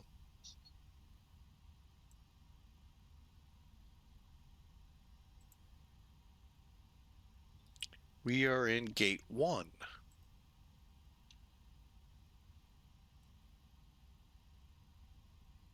Okay, and that's it. Now your flight is set up in here. You can kind of see it right here. Ooh, looks like some weather in Darwin. We'll have to brief that here in a minute. And then right here focuses on you on, well, follows your flight. Uncheck it, you'll be able to, move about. You've done this on other ones if you're on any. Okay, the one I go by Sim Toolkit, here we go.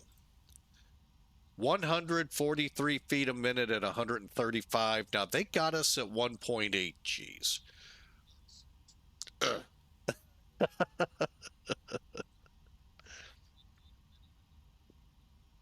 All right, so let's get up here, click there.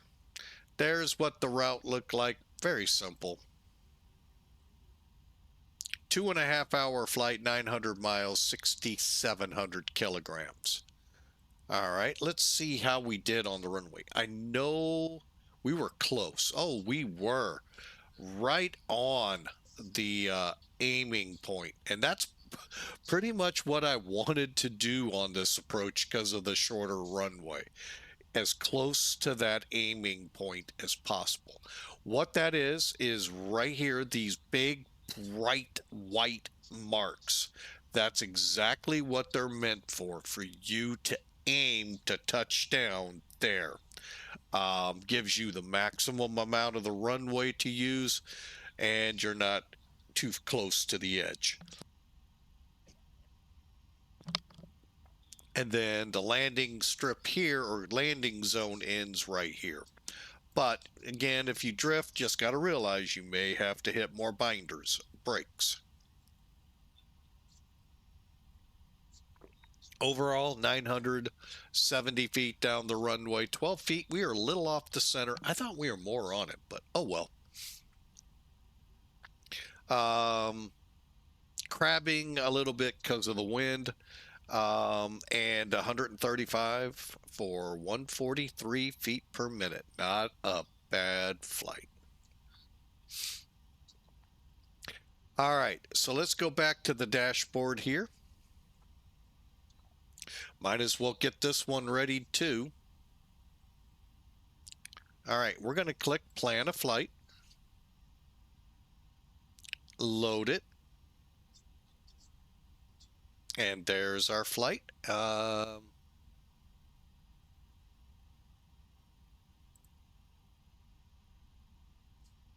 right, we do have some weather to contend with along this one as we get closer. All right, let's pull Sim Toolkit out of the way. All right, well, what we're going to do, since we've briefed out, let's plan a break here. It's going to sound like we're leaving. We're not. We're going to transition into another video for YouTube. So if you will, those of you on Twitch, hang tight. Those of you on YouTube, thank you so much for being there watching this whenever you get the chance to. We thank you so much. Thank you for your subscriptions over there, which are like follows here at Twitch. And we really, really thank you so much. So we'll be back, Twitch, just a moment as we kick this video off.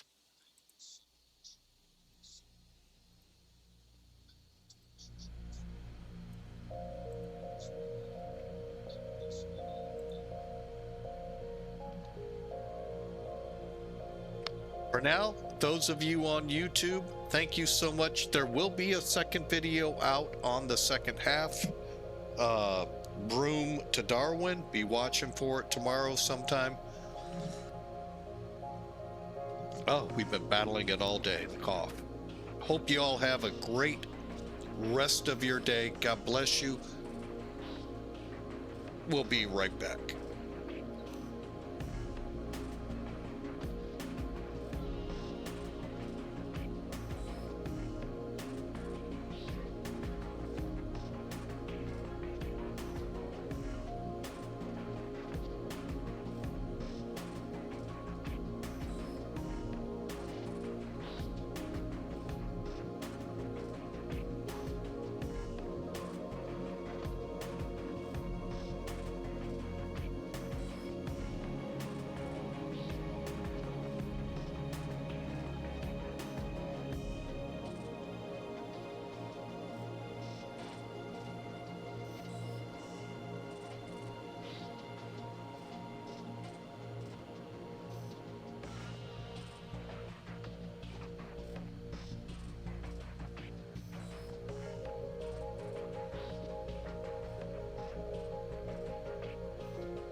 Okay, as promised, Twitch, we are back. Hang on a second.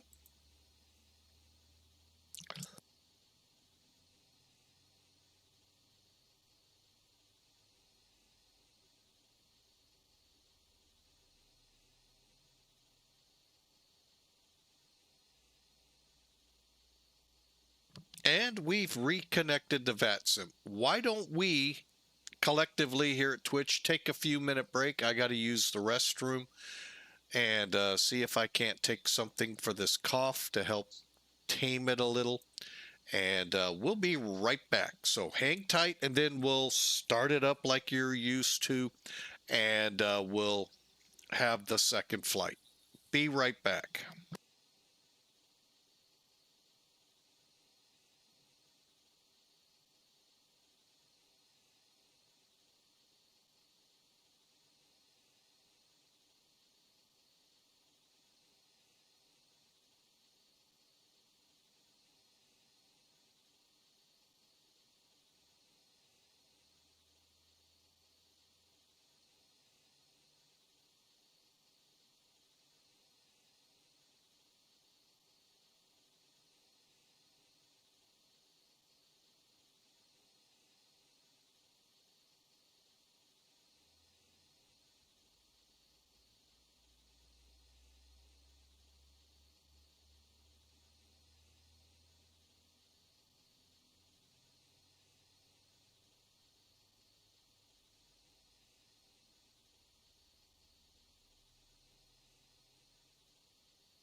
All right, thank you for bearing with me. Uh, you may hear some clicky clanking sounds. I've got cough drops in trying to hopefully eradicate this. All right. So the aircraft currently is unloading. I think it may have finished.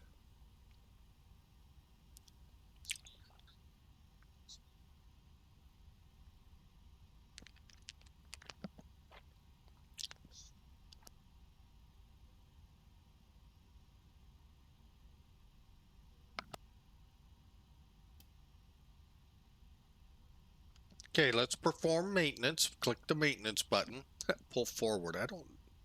Oh, the pushback. Never used it. All right. So for this flight out, we're gonna we'll brief it in a second. Let's do it that way. We'll get the folks. We'll get the second video fired up, so our friends at YouTube can also enjoy this when it releases in a couple of days. Um, all right, so this flight is flight 378. It'll be a 767 from Broome, where we landed, to Darwin. And that will basically be, hang on. Oh, where are you? There you are. About a 650, 60-mile trip. Now, we do have weather, as we've seen, so it will be interesting. Okay, so let me do this. I'm going to get back outside, and we're going to basically start the stream start like we're starting the stream so that YouTube gets the whole thing, except I'll use a much faster song.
cockpit. G'day, mate. Go ahead and show me where you'd like to point now.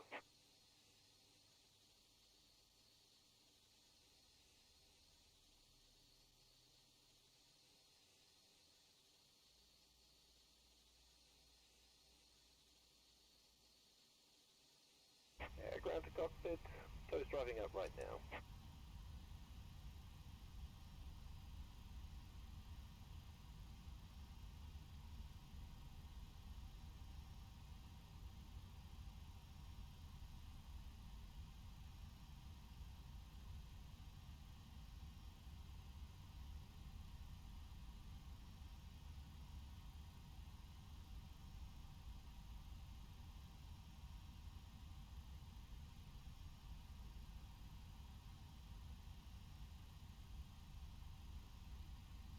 Ladies and gentlemen, we request your full attention as the flight attendants demonstrate the safety features of this aircraft.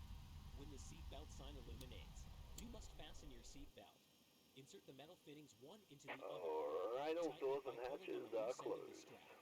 Ready to Release connect. your seatbelt. Lift the upper portion of the buckle. We suggest that you keep your seatbelt fastened throughout the flight, as we may experience turbulence. Please take a few moments now to locate your nearest exit. In some cases, your nearest exit may be behind you. If we need to evacuate the aircraft, floor-level lighting will guide you towards the exit. Doors can be opened by moving the handle in the direction of the arrow. Each door is equipped with an inflatable slide, which may also be detached and used as a life raft. Oxygen and the air pressure are always being monitored. In the event of a decompression, an oxygen mask will automatically appear in front of you. To start the flow of oxygen, pull the mask towards you. Place it firmly over your nose and mouth. Secure the elastic Code band connected and behind bypass your been head inserted. and breathe normally. Release the parking brake when you're ready. The bag does not inflate. Oxygen is flowing into the mask. If you are traveling with a child or someone who requires assistance, secure your mask on first. Alright, starting the and then assist pushback, the other and person. Keep you your may mask spool on them. Clear to until start the crew engine. member advises you to remove it. In the event of an emergency, please assume the bracing position. Lean forward with your hands on top of your head and your elbows against your thighs. Ensure your feet are flat on the floor. Life vests are located in a pouch under your seat or between the armrests. When instructed to do so, open the plastic pouch. Remove the vest, slip it over your head, pass the straps around your waist, and adjust at the front. To inflate the vest, pull firmly on the red cord, only when leaving aircraft. If you need to refill the vest, blow into the mouthpieces. Use the whistle and light to attract attention. Also, your seat bottom cushion can be used as a flotation device. Pull the cushion from the seat, slip your arms into the straps, and hug the cushion to your chest. The following electronic devices: smartphones, CD players, laptop computers may be used when the seatbelt sign is off, or when permitted by the crew. Mobile telephones, remote-controlled toys, or any electronic devices operating with an antenna must be turned off at all times. We remind you that this is a non-smoking flight. Tampering with, disabling, or destroying Alright, mate. Operation the smoke complete. detectors Go ahead and set the installed parking in the brake. lavatories is prohibited by law. You will find Alright, this mate. and all the Disconnecting other toes. safety Stand by. information in the card located in the seat pocket in front of you. We strongly suggest you read it before takeoff. If you have any questions, please don't hesitate to ask one of our crew members. We wish you all an enjoyable flight. Thank you.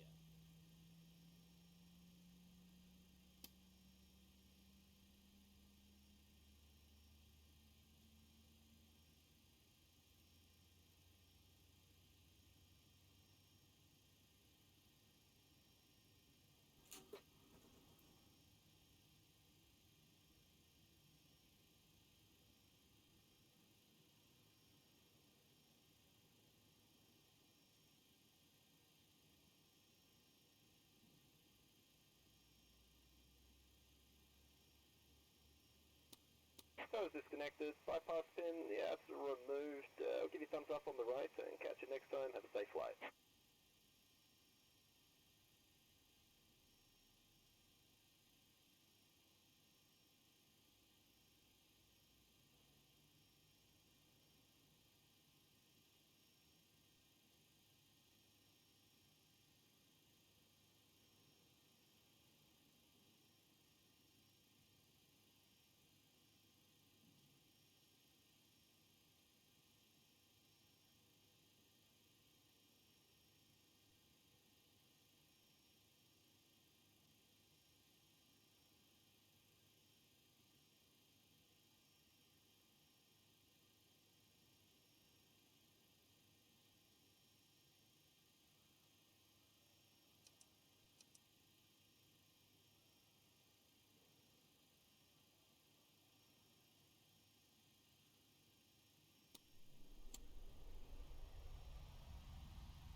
Well, and I just found out that the mic was muted. Man, we are just batting 1,000 on this.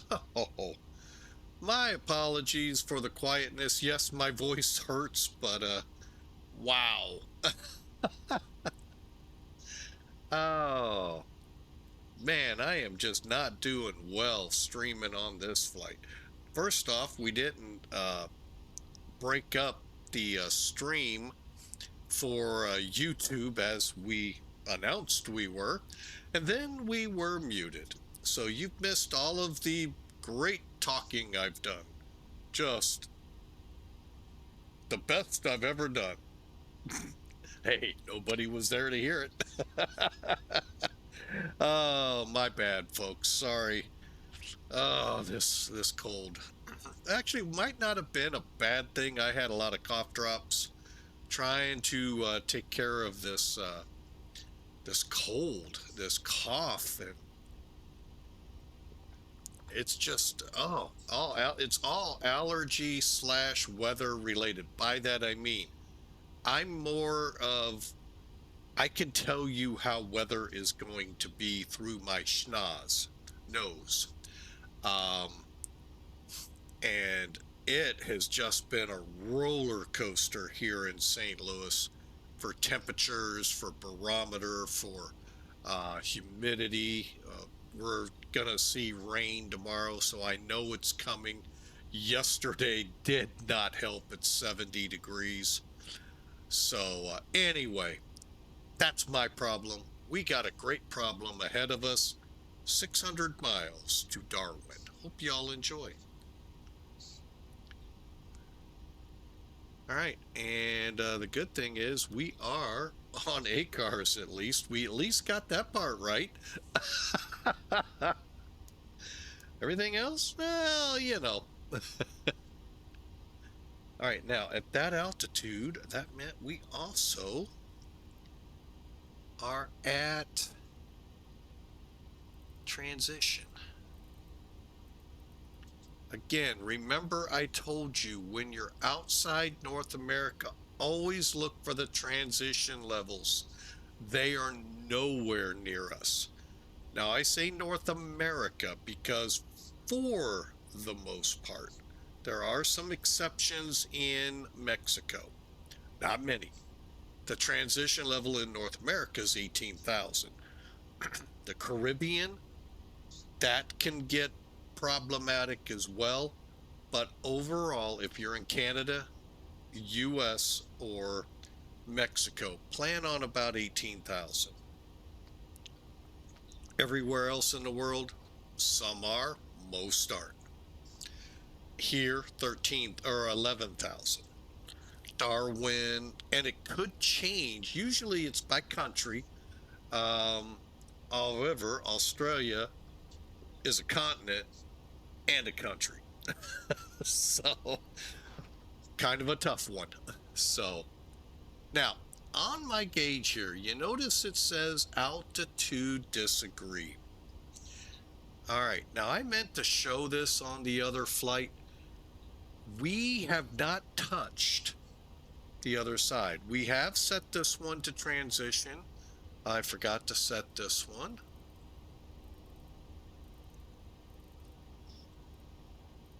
And I also forgot to start a clock. Oh well. But it's 2992 or 1013. Over here, it's set for what it was, 1002. Now, how do we make it agree without having to go over here and dial it? There's a set screw. Either altimeter you work with, the upper right corner of that altimeter, you'll get an arrow, click on it. The disagree goes away, and that's because they agree with each other. Also, one other click spot to be alerted to. Next to speed, you'll see a set screw there as well. That's your toga. So when you get up to 40 to 60%, whatever you use for your takeoff, punch that and it'll put your auto throttle engaged to toga, whatever you're set at. In our case, It was D rate 1. Actually, I didn't set it up here. Doggone it. I meant to do that, and I didn't. Got hung up with the calibration. Darn it. All right, so I failed on this one miserably. All right, well, let's enjoy the flight anyway to Darwin.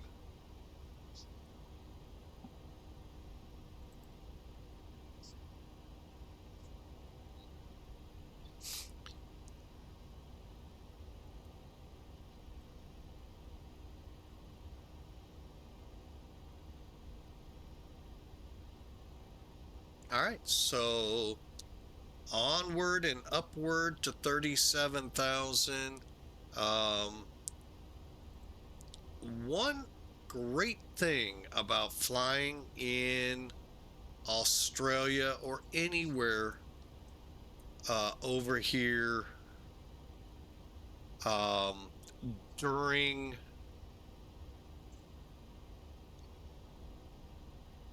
hang on a second. Oh man, for a second I'm like, whoa, we had traffic.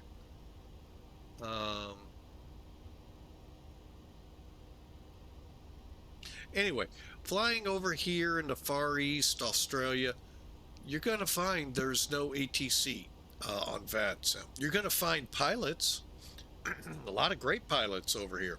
But ATC at this time of the day and night, pretty much no. They're just waking up, starting their days, maybe as far as to lunch uh, in some parts. So, um, but it's coming. It won't be much longer. When we kick in at night, they're ready to go. So, something to keep in mind. Every Monday, I don't know if they still do it or not, was a milk run. Melbourne to Sydney, I think Brisbane. You guys from Australia can fill me in better. I'm gonna actually try to participate in that once, just to see what it's like. So, anyway, we're on our way. Let's put up Elevatex overlay. Not much to write home about, but we're still. Well, that ain't right, I hope.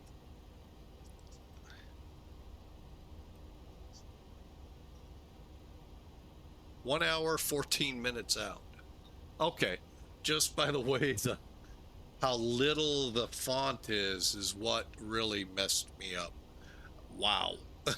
So, I really wish, well, I think I could fix that, but matter of fact, I am going to fix it the easy way. Click and click. There we go. And we're on our way.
All right. I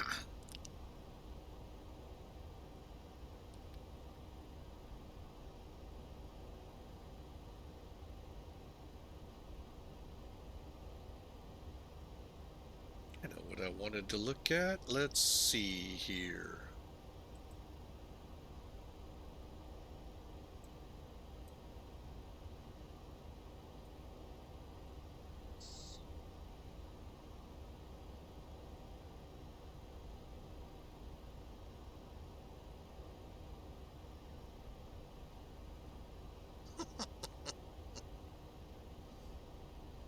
Oh, that's great. Oh.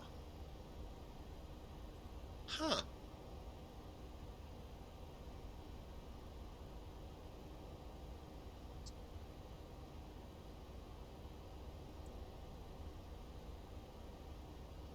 All right.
So 27,000 feet headed for 37. So we got a little ways to go.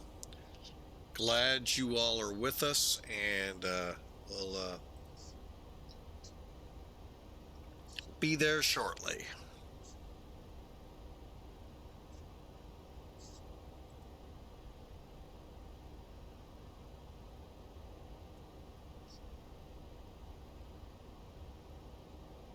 All right, let's I'm gonna crank up some music here.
So an hour to go, and I hope y'all enjoy.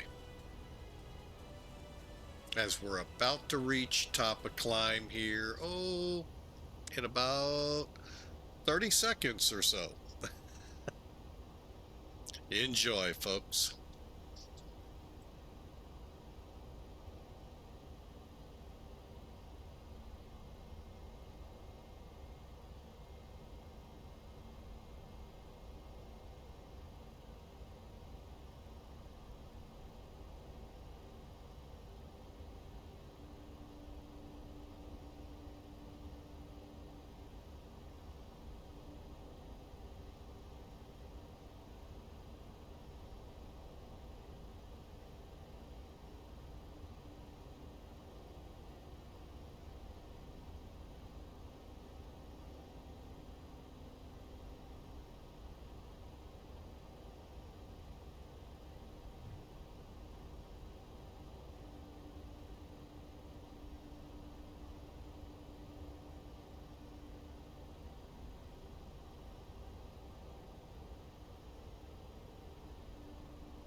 All right, so we've got about an hour to go. Um, got great music running in the background. We've been going strong here now, pushing 4.5 hours. Um, this will be for now the end of the stream when we get to Darwin. Not now, but in approximately 1 hour. Um, I am still trying to make an event tonight. We'll see. It's been a pretty good, solid, long day. I've enjoyed every second of it, even though, oh, it hurt my throat. But we've got about an hour to Darwin, and if everything aligns right tonight, we'll try for this event. Um, I hope you all have enjoyed. We're going to be coming in on the Wang 4X arrival for runway 29, and we'll shoot the ILS. All right. So for now, I'm just going to let you all listen to the music and enjoy.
Hello again.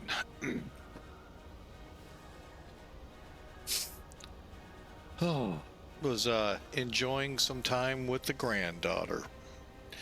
All right, we are 50 minutes out of Darwin.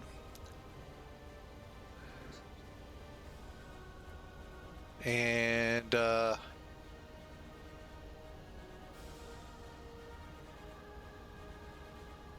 right now it looks like we're it.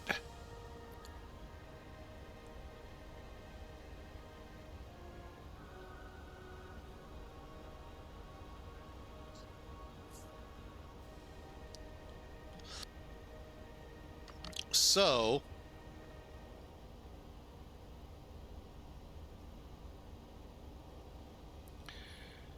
yeah, it looks like towers up at least down in the Sydney area. And a couple of aircraft flying around, those interested. Also, New Zealand has a few.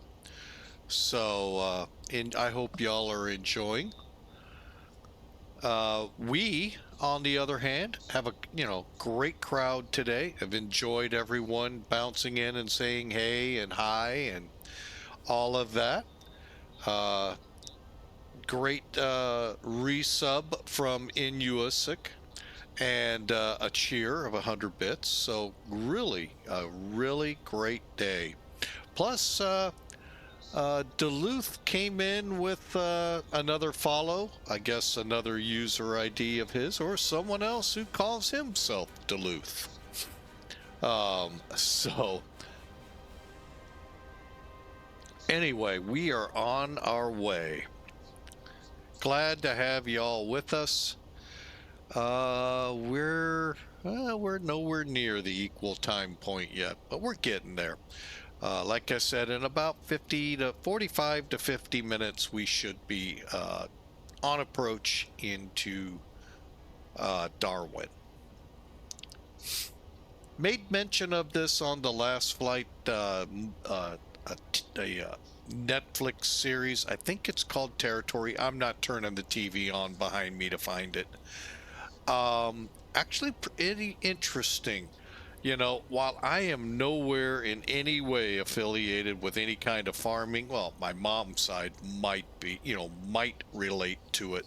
It was interesting the little I know of farming here in the US and what they do and call it in Australia is always interesting to see those differences. We call them ranches, they call them cattle stations. And in some cases, they're an actual town. So it was a pretty good series. It just took a little bit for me to get into it, but it was actually pretty good. Logmeyer was the name of the movie, though I was trying to remember. The sheriff in that was one of the main players in this show as well. All right, so let's continue on and head into Darwin as we're starting to get into that muck up here. I'm trying to see. We got a little further to go, but Sim Toolkit puts the yucky weather north of the town. Let me turn that off. Kinda, sorta. Elevatech does too. Kinda, sorta. So, anyway, we'll enjoy it. Oh, we're getting ready to drive through some clouds. How about that?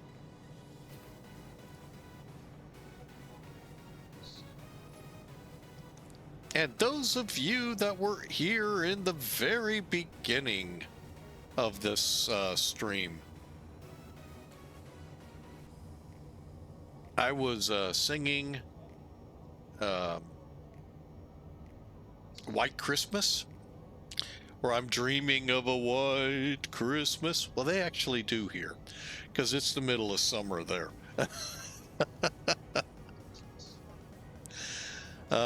So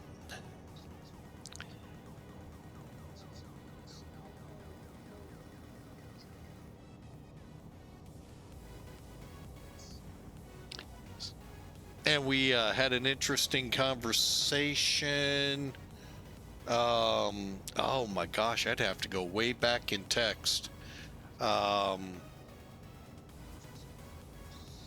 to remember who we were talking with. Was saying he had they had friends of their parents or something down in Australia till the end of February, and how much I'm jealous. I would love to go down there. I don't see that in this lifetime. And that would just be awesome to be down there. I personally would love to find a way to learn more about how the trucking industry works down there, because those truck trains are incredible what they do in the outback. Between what they do hauling wise, what the drivers need to comfortably understand what they're getting into. And they do, don't get me wrong. They know. You look at their trucks, they know. They're a lot of gas, a lot of parts on board to fix whatever goes wrong. It was a great show. I watched Outback Trucking. Kind of showed that to a point, and but I think some of it pushed the limits on. I shouldn't say that, but being a trucker, I kind of think they pushed some believability in it, what they did. But it was still cool. And then to see the truck trains in that show territory that I was telling you about, that was, again, it's just amazing what they do.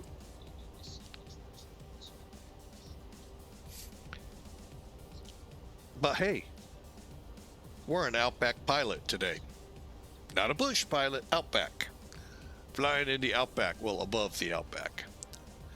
So, hope y'all enjoy. Shouldn't be much longer, and we'll be into our destination.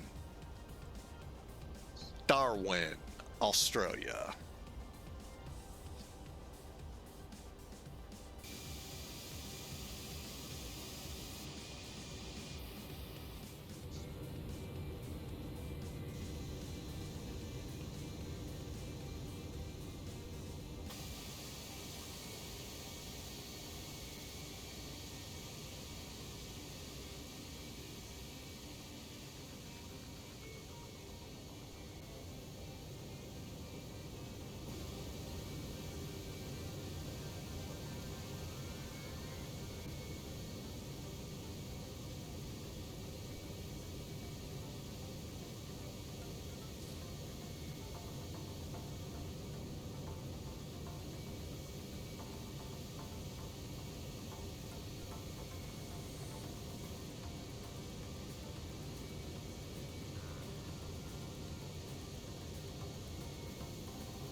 All right, and we are flying for Piedmont Virtual today.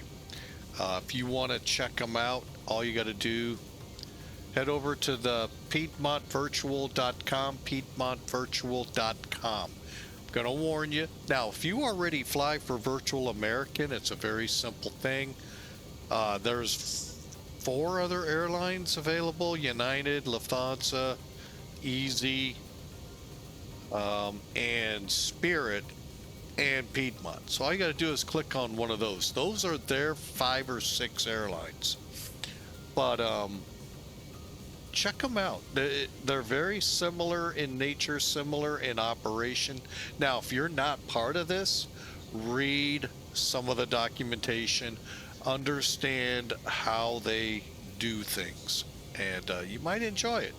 You might go, whoa, this isn't for me. That's why I say that. So, PiedmontVirtual.com. Check them out.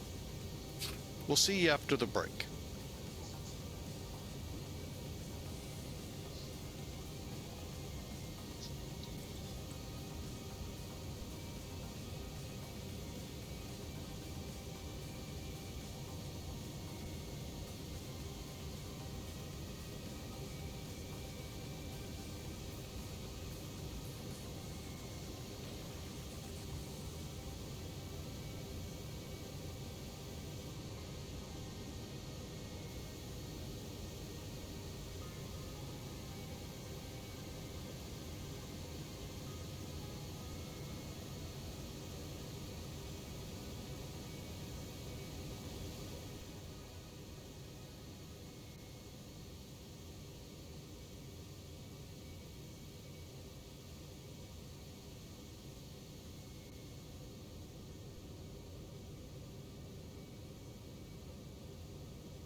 All right.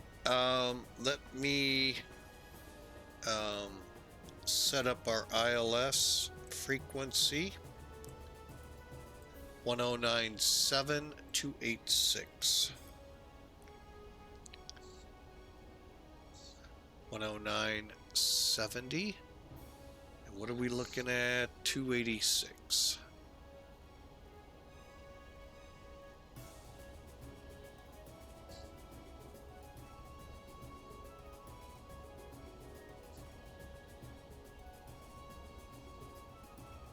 All right, we're all set up on the ILS. Let me just one quick thing. 1097, 286. We're good to go.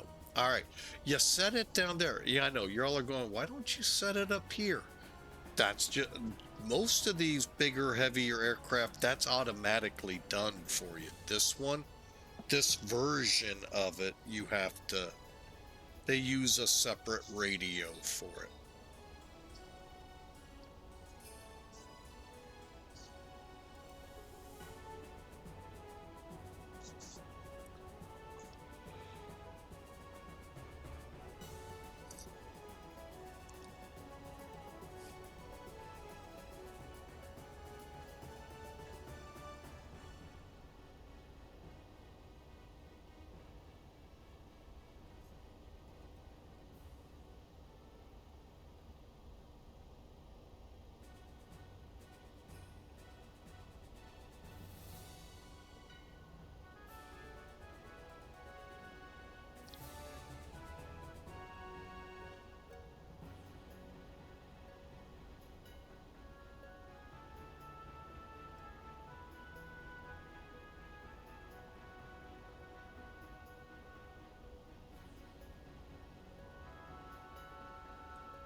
All right.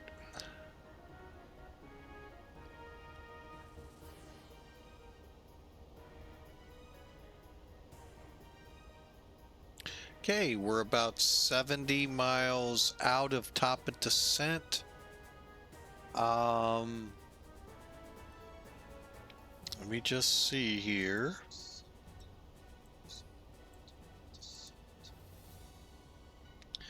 So our biggest thing is 6,000 a kitty. Okay, so that will require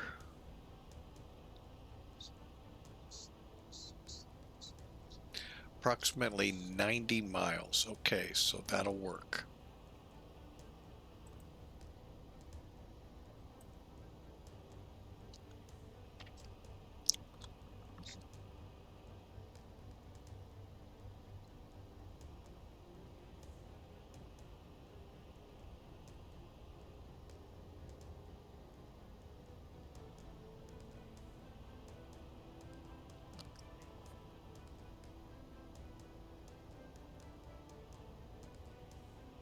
Okay, so I'm going to set up here 60 or 6,000. Not yet. Oh, I just realized we're still... Let's get within 40 miles here first.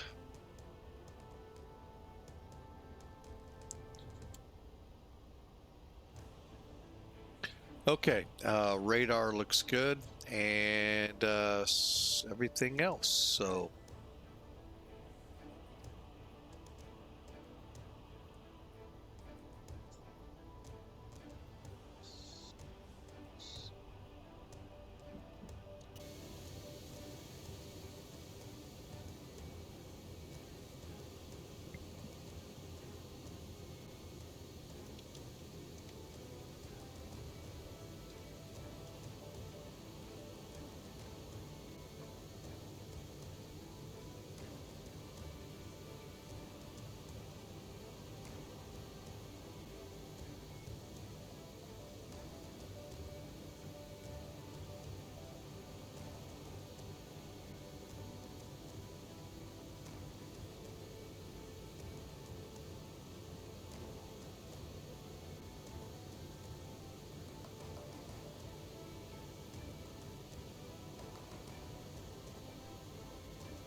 All right, let's go ahead, set now 6,000.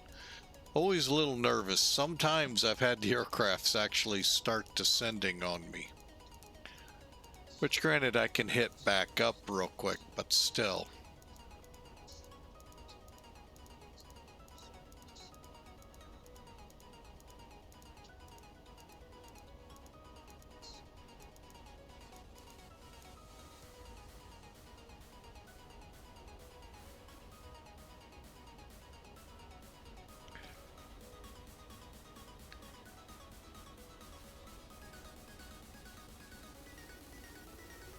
All right, definitely at the top of the continent. Not, I guess you'd call that northwest.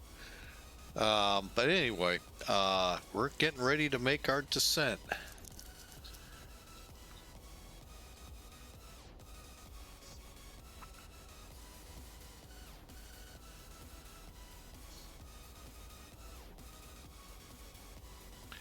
All right, let's look at descent. 11 looks good. Everything looks good on this one. Oh, above 9,000. Annoying.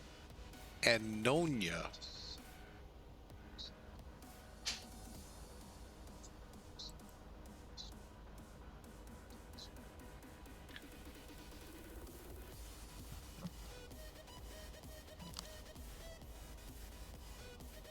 Okay. So if you needed to change, say it's at 18,000, you could make it to 11. Everything else looks good. Let's see.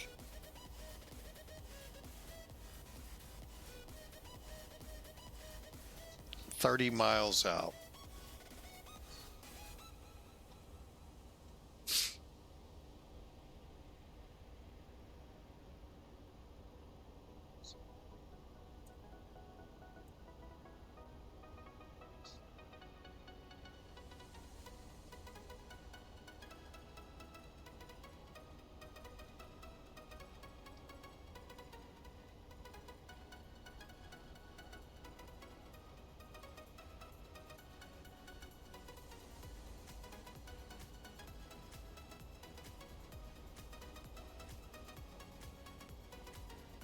Right, we're pretty close to where I'd like to start our descent.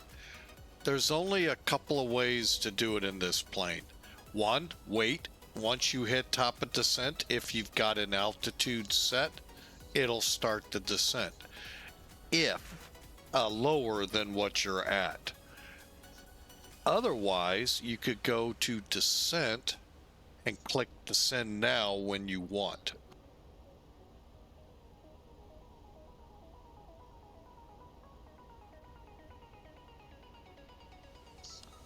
So, let's go ahead. Descending now. You can see the descent bar on the gauge, and you can see we've actually started down. It'll only be about 1,000 feet a minute to start with, and then as we get closer and closer, it will steepen. All right, so there we go. Down we're headed. 15 or so minutes into Darwin, and I hope y'all enjoyed today. It's been a fun flight. Long day, but you know, I've needed this for quite a while. Even though I'm not at 100% health wise, I mean, running a bit of a cold and a cough. It's been fun, and tomorrow will be equally as challenging, so check it out down below.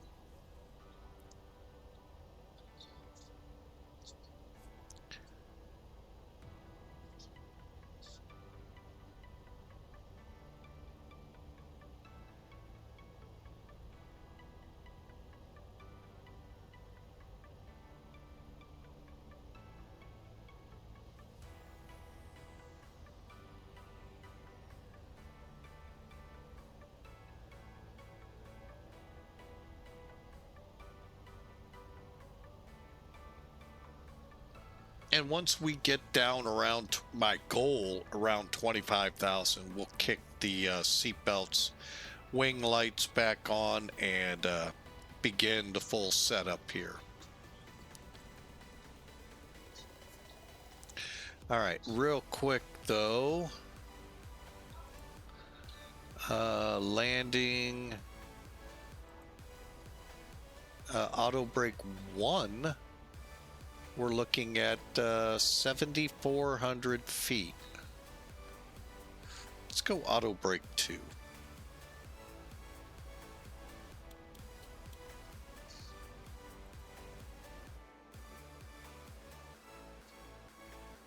Raise your shade.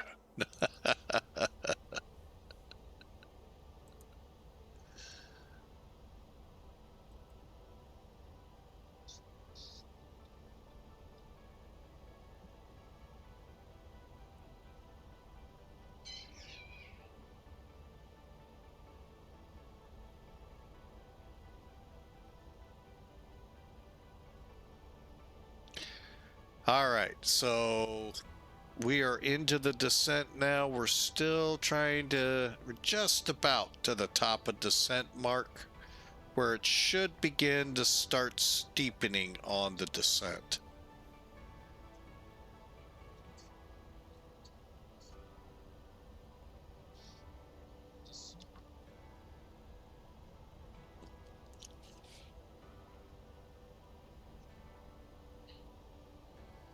Well, there's some rain. Look at that.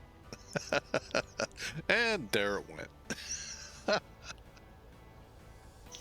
We kind of knew that, so would be expecting that to show up and go away. However, we did see a METAR not too long ago. I put one up here. Things are getting a little interesting. 130 with 4 on the winds. This is 30 minutes old. Got a few clouds at 4,500, a few clouds at 13,500, and a broken layer at 18,000. So it's starting to get a little interesting as the day begins in Darwin.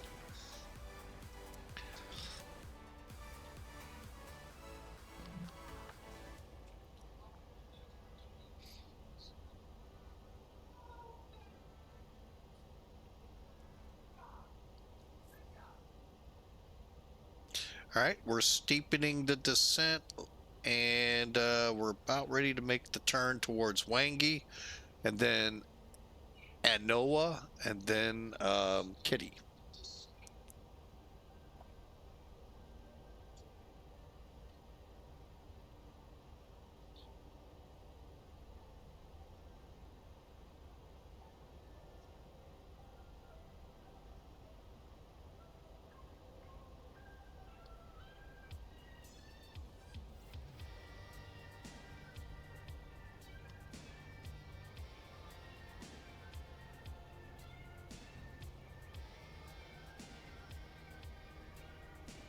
All right, we're gonna go ahead.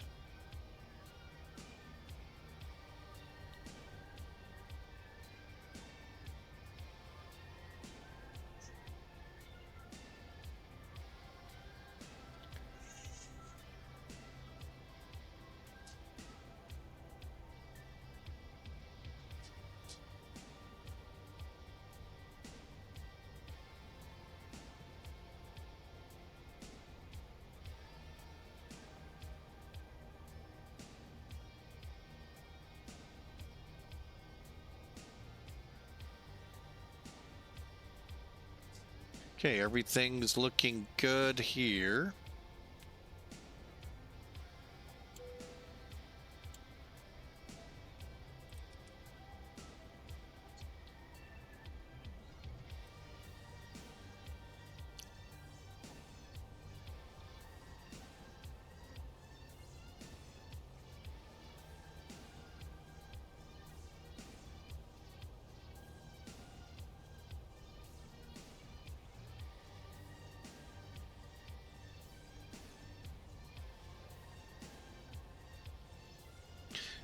So, folks, we are within 10 miles, so I'm just reminding you, if you are into putting predictions in, now's a good time. You got about 10 minutes till we're on the ground.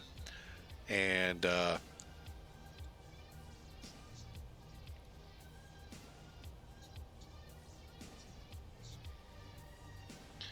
see how we do.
All right. Hopefully, y'all are getting your predictions figured out and get them in. 8 minutes showing on the clock above. I'll give it 10 minutes still. We still got a slow and all of that good stuff. So, hope you are ready for this. We're coming into Darwin, and a nice, fun day of flying. Great bunch, great crowd, great, I mean, just a great day in the air. So, now if we could just get rid of the cough, would make it even that much better.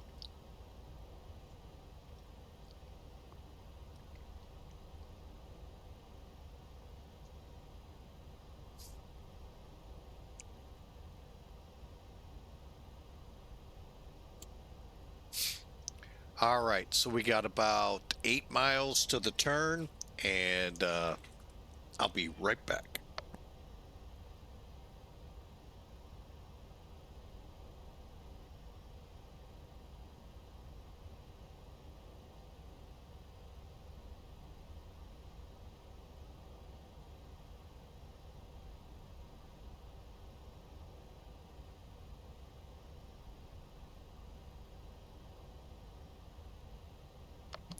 Had to get a cough drop.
Okay.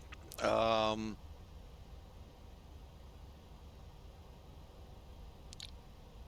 one more look at the weather.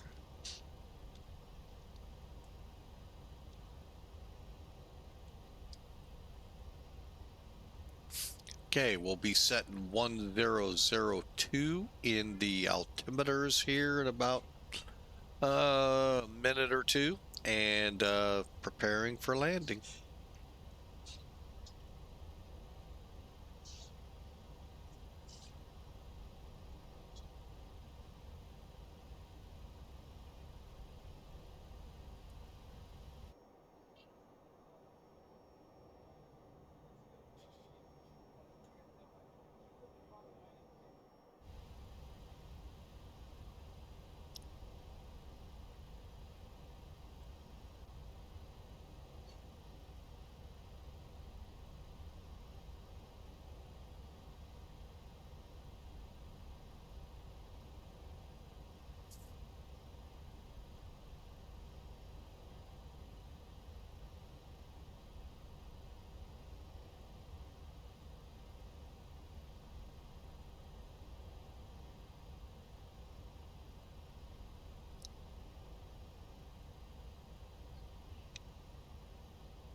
Okay, Kitty is 24 miles away, and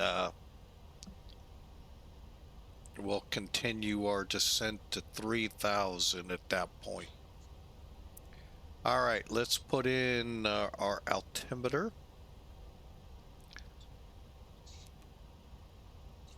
One zero zero two.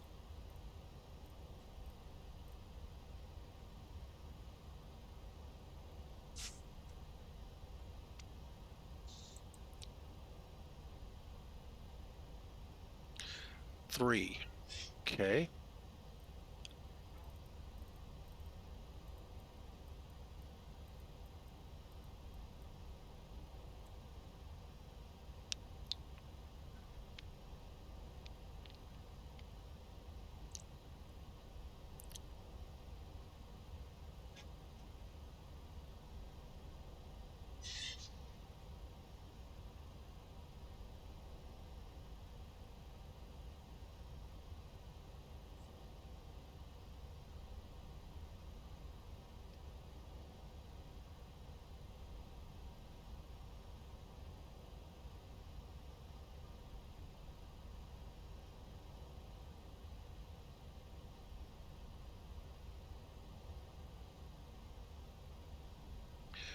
All right, let's get ready to enter the pattern.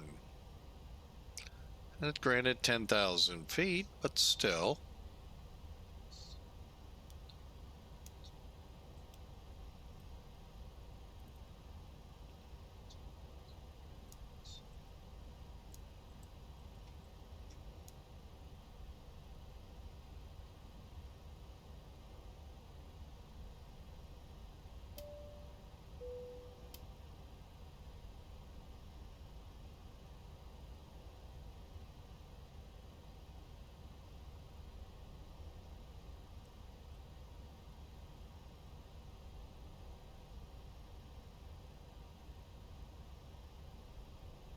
Ladies and gentlemen, in a few minutes our aircraft will land at the destination airport. For your safety, we ask you to remain seated until the aircraft comes to a complete stop and the fasten seatbelt sign is turned off. Make sure you follow these policies. Please make sure to take all your personal belongings with you. Attention, international travelers. If you are continuing your flight, follow the signs to International Transit Area.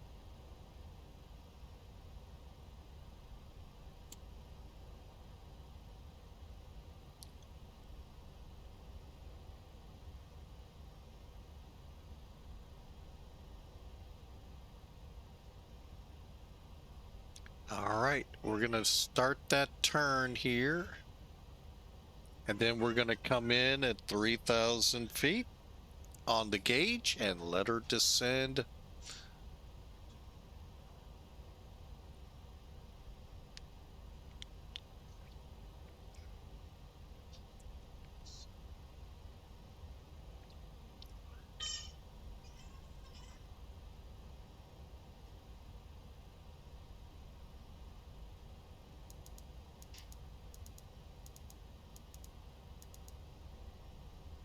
All right, here we go. Basically downwind and continuing our descent. Actually, we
Okay, now we are 5 miles. Do I need to steepen us? Yes.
All right, we are on approach. Darwin traffic ends at 378, 5 mile. Actually, make that a 3 mile final, 29.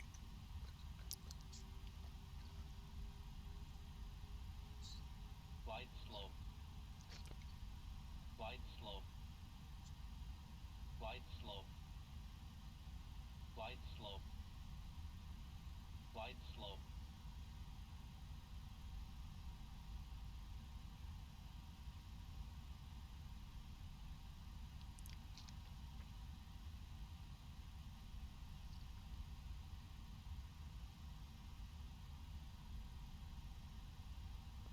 And we'll be landing.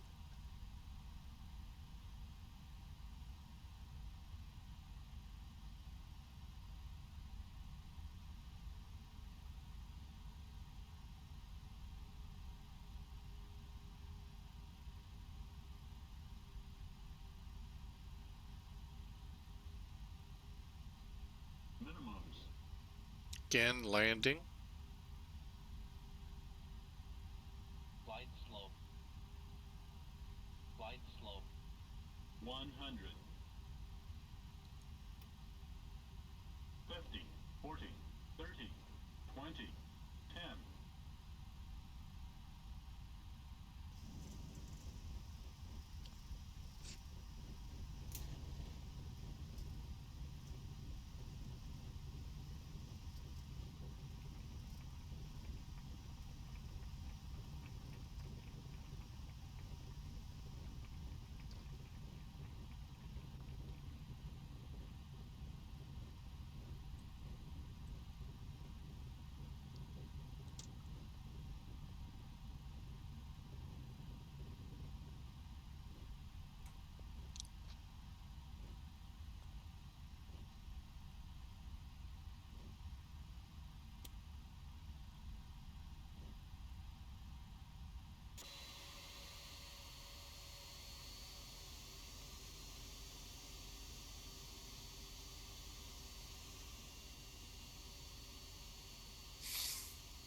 All right, welcome to Darwin.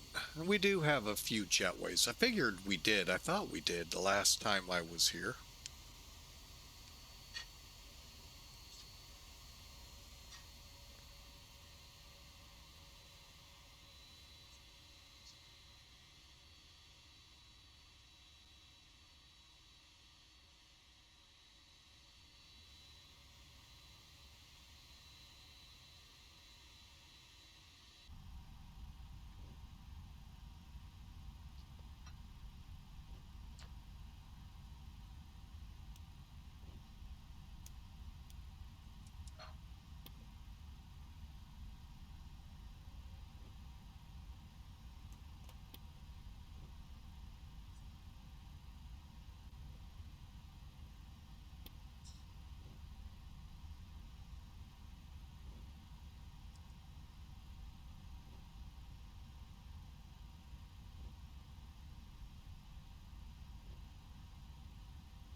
We'll just take the simple one, he says.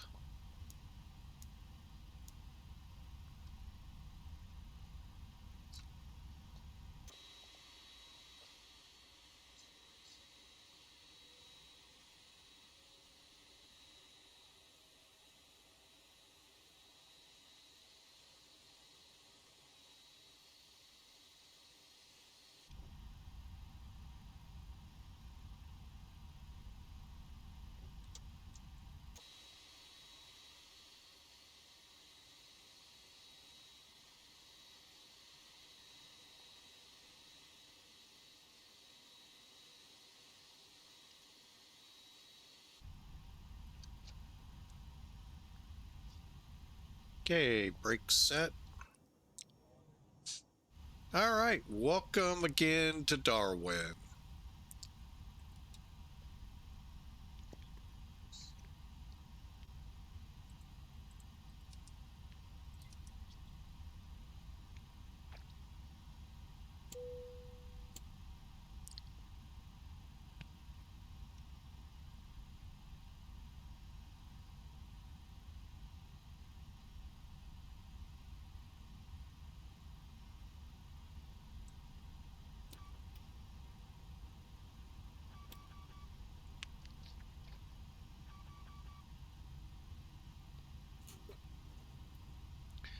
All right, and beacon off.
Again, welcome into Darwin.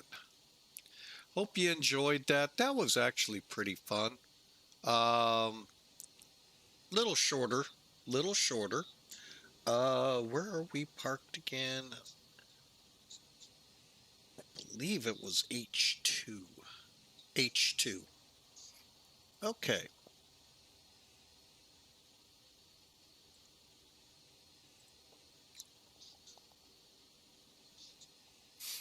All right. Again, I hope you enjoyed. What a fun day. The weather isn't as frightful as Sim Toolkit and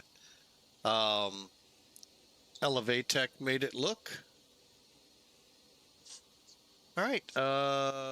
Well, VAM Sys popped us 105 feet a minute. That is awesome.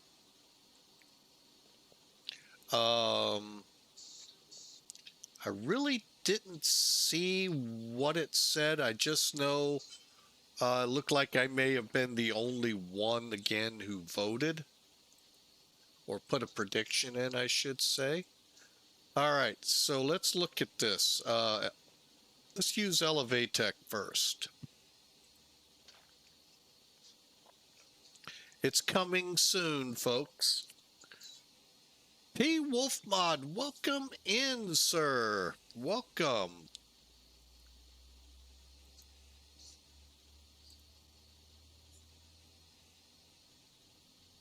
All right, and we're just checking how we did on the landing here.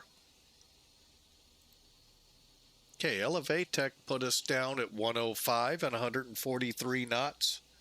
1.4 Gs, not bad. Flight time, an hour and a half. Not bad at all.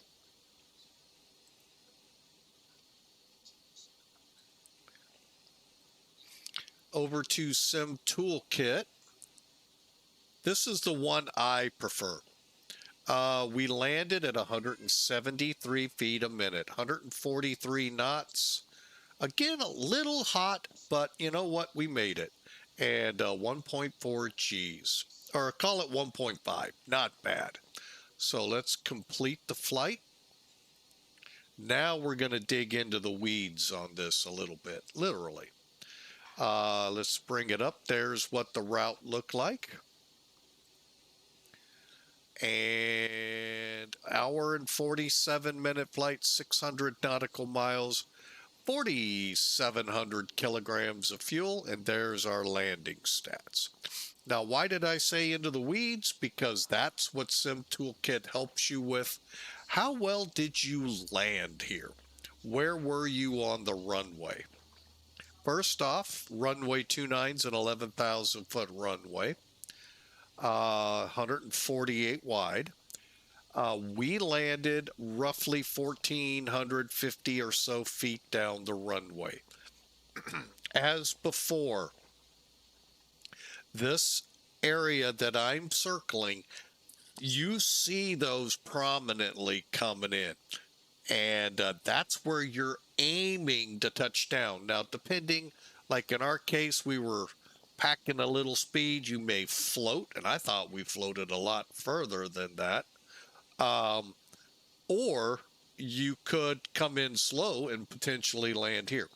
So long as you land from here to these last hash marks, which is actually pretty short on this runway, you're in the landing area. So that's cool. We did pretty good. 1,450 feet down the runway, 12 feet off the center line. Overall, that's really good. Really, really good flight. So, all right. Well, let's call it. It has been a wonderful day of flying. I hope you all enjoyed. We started in Perth. We went to Broome. From Broome, we went right here to Darwin. Beautiful weather, even though it was a little frightful on the tracking apps, but turned out to be a really good flight. No, the weather is not set for good, clear weather. So, you all have a wonderful night. Maybe, and it's a very big maybe, we'll be able to come back up a few hours from now for an event, but I'm not holding my breath on it. So for now, I hope you all have a great night. Be safe, be kind, as the verse of the day says. Do not repay evil with evil or insult with insult. On the contrary, repay evil with a blessing, because to this you were called, so that you may inherit a blessing. Comes to us from 1 Peter 3, chapter 3, verse 9. Good words. Much needed. Don't repay evil with evil or insults with insults. So, I hope that's a blessing to you all. So, for now, we'll say a good night, and you all have a wonderful rest of your Tuesday. Tomorrow's hump day. Check the schedule. Got a pretty good flight over the hump. See you then. God bless.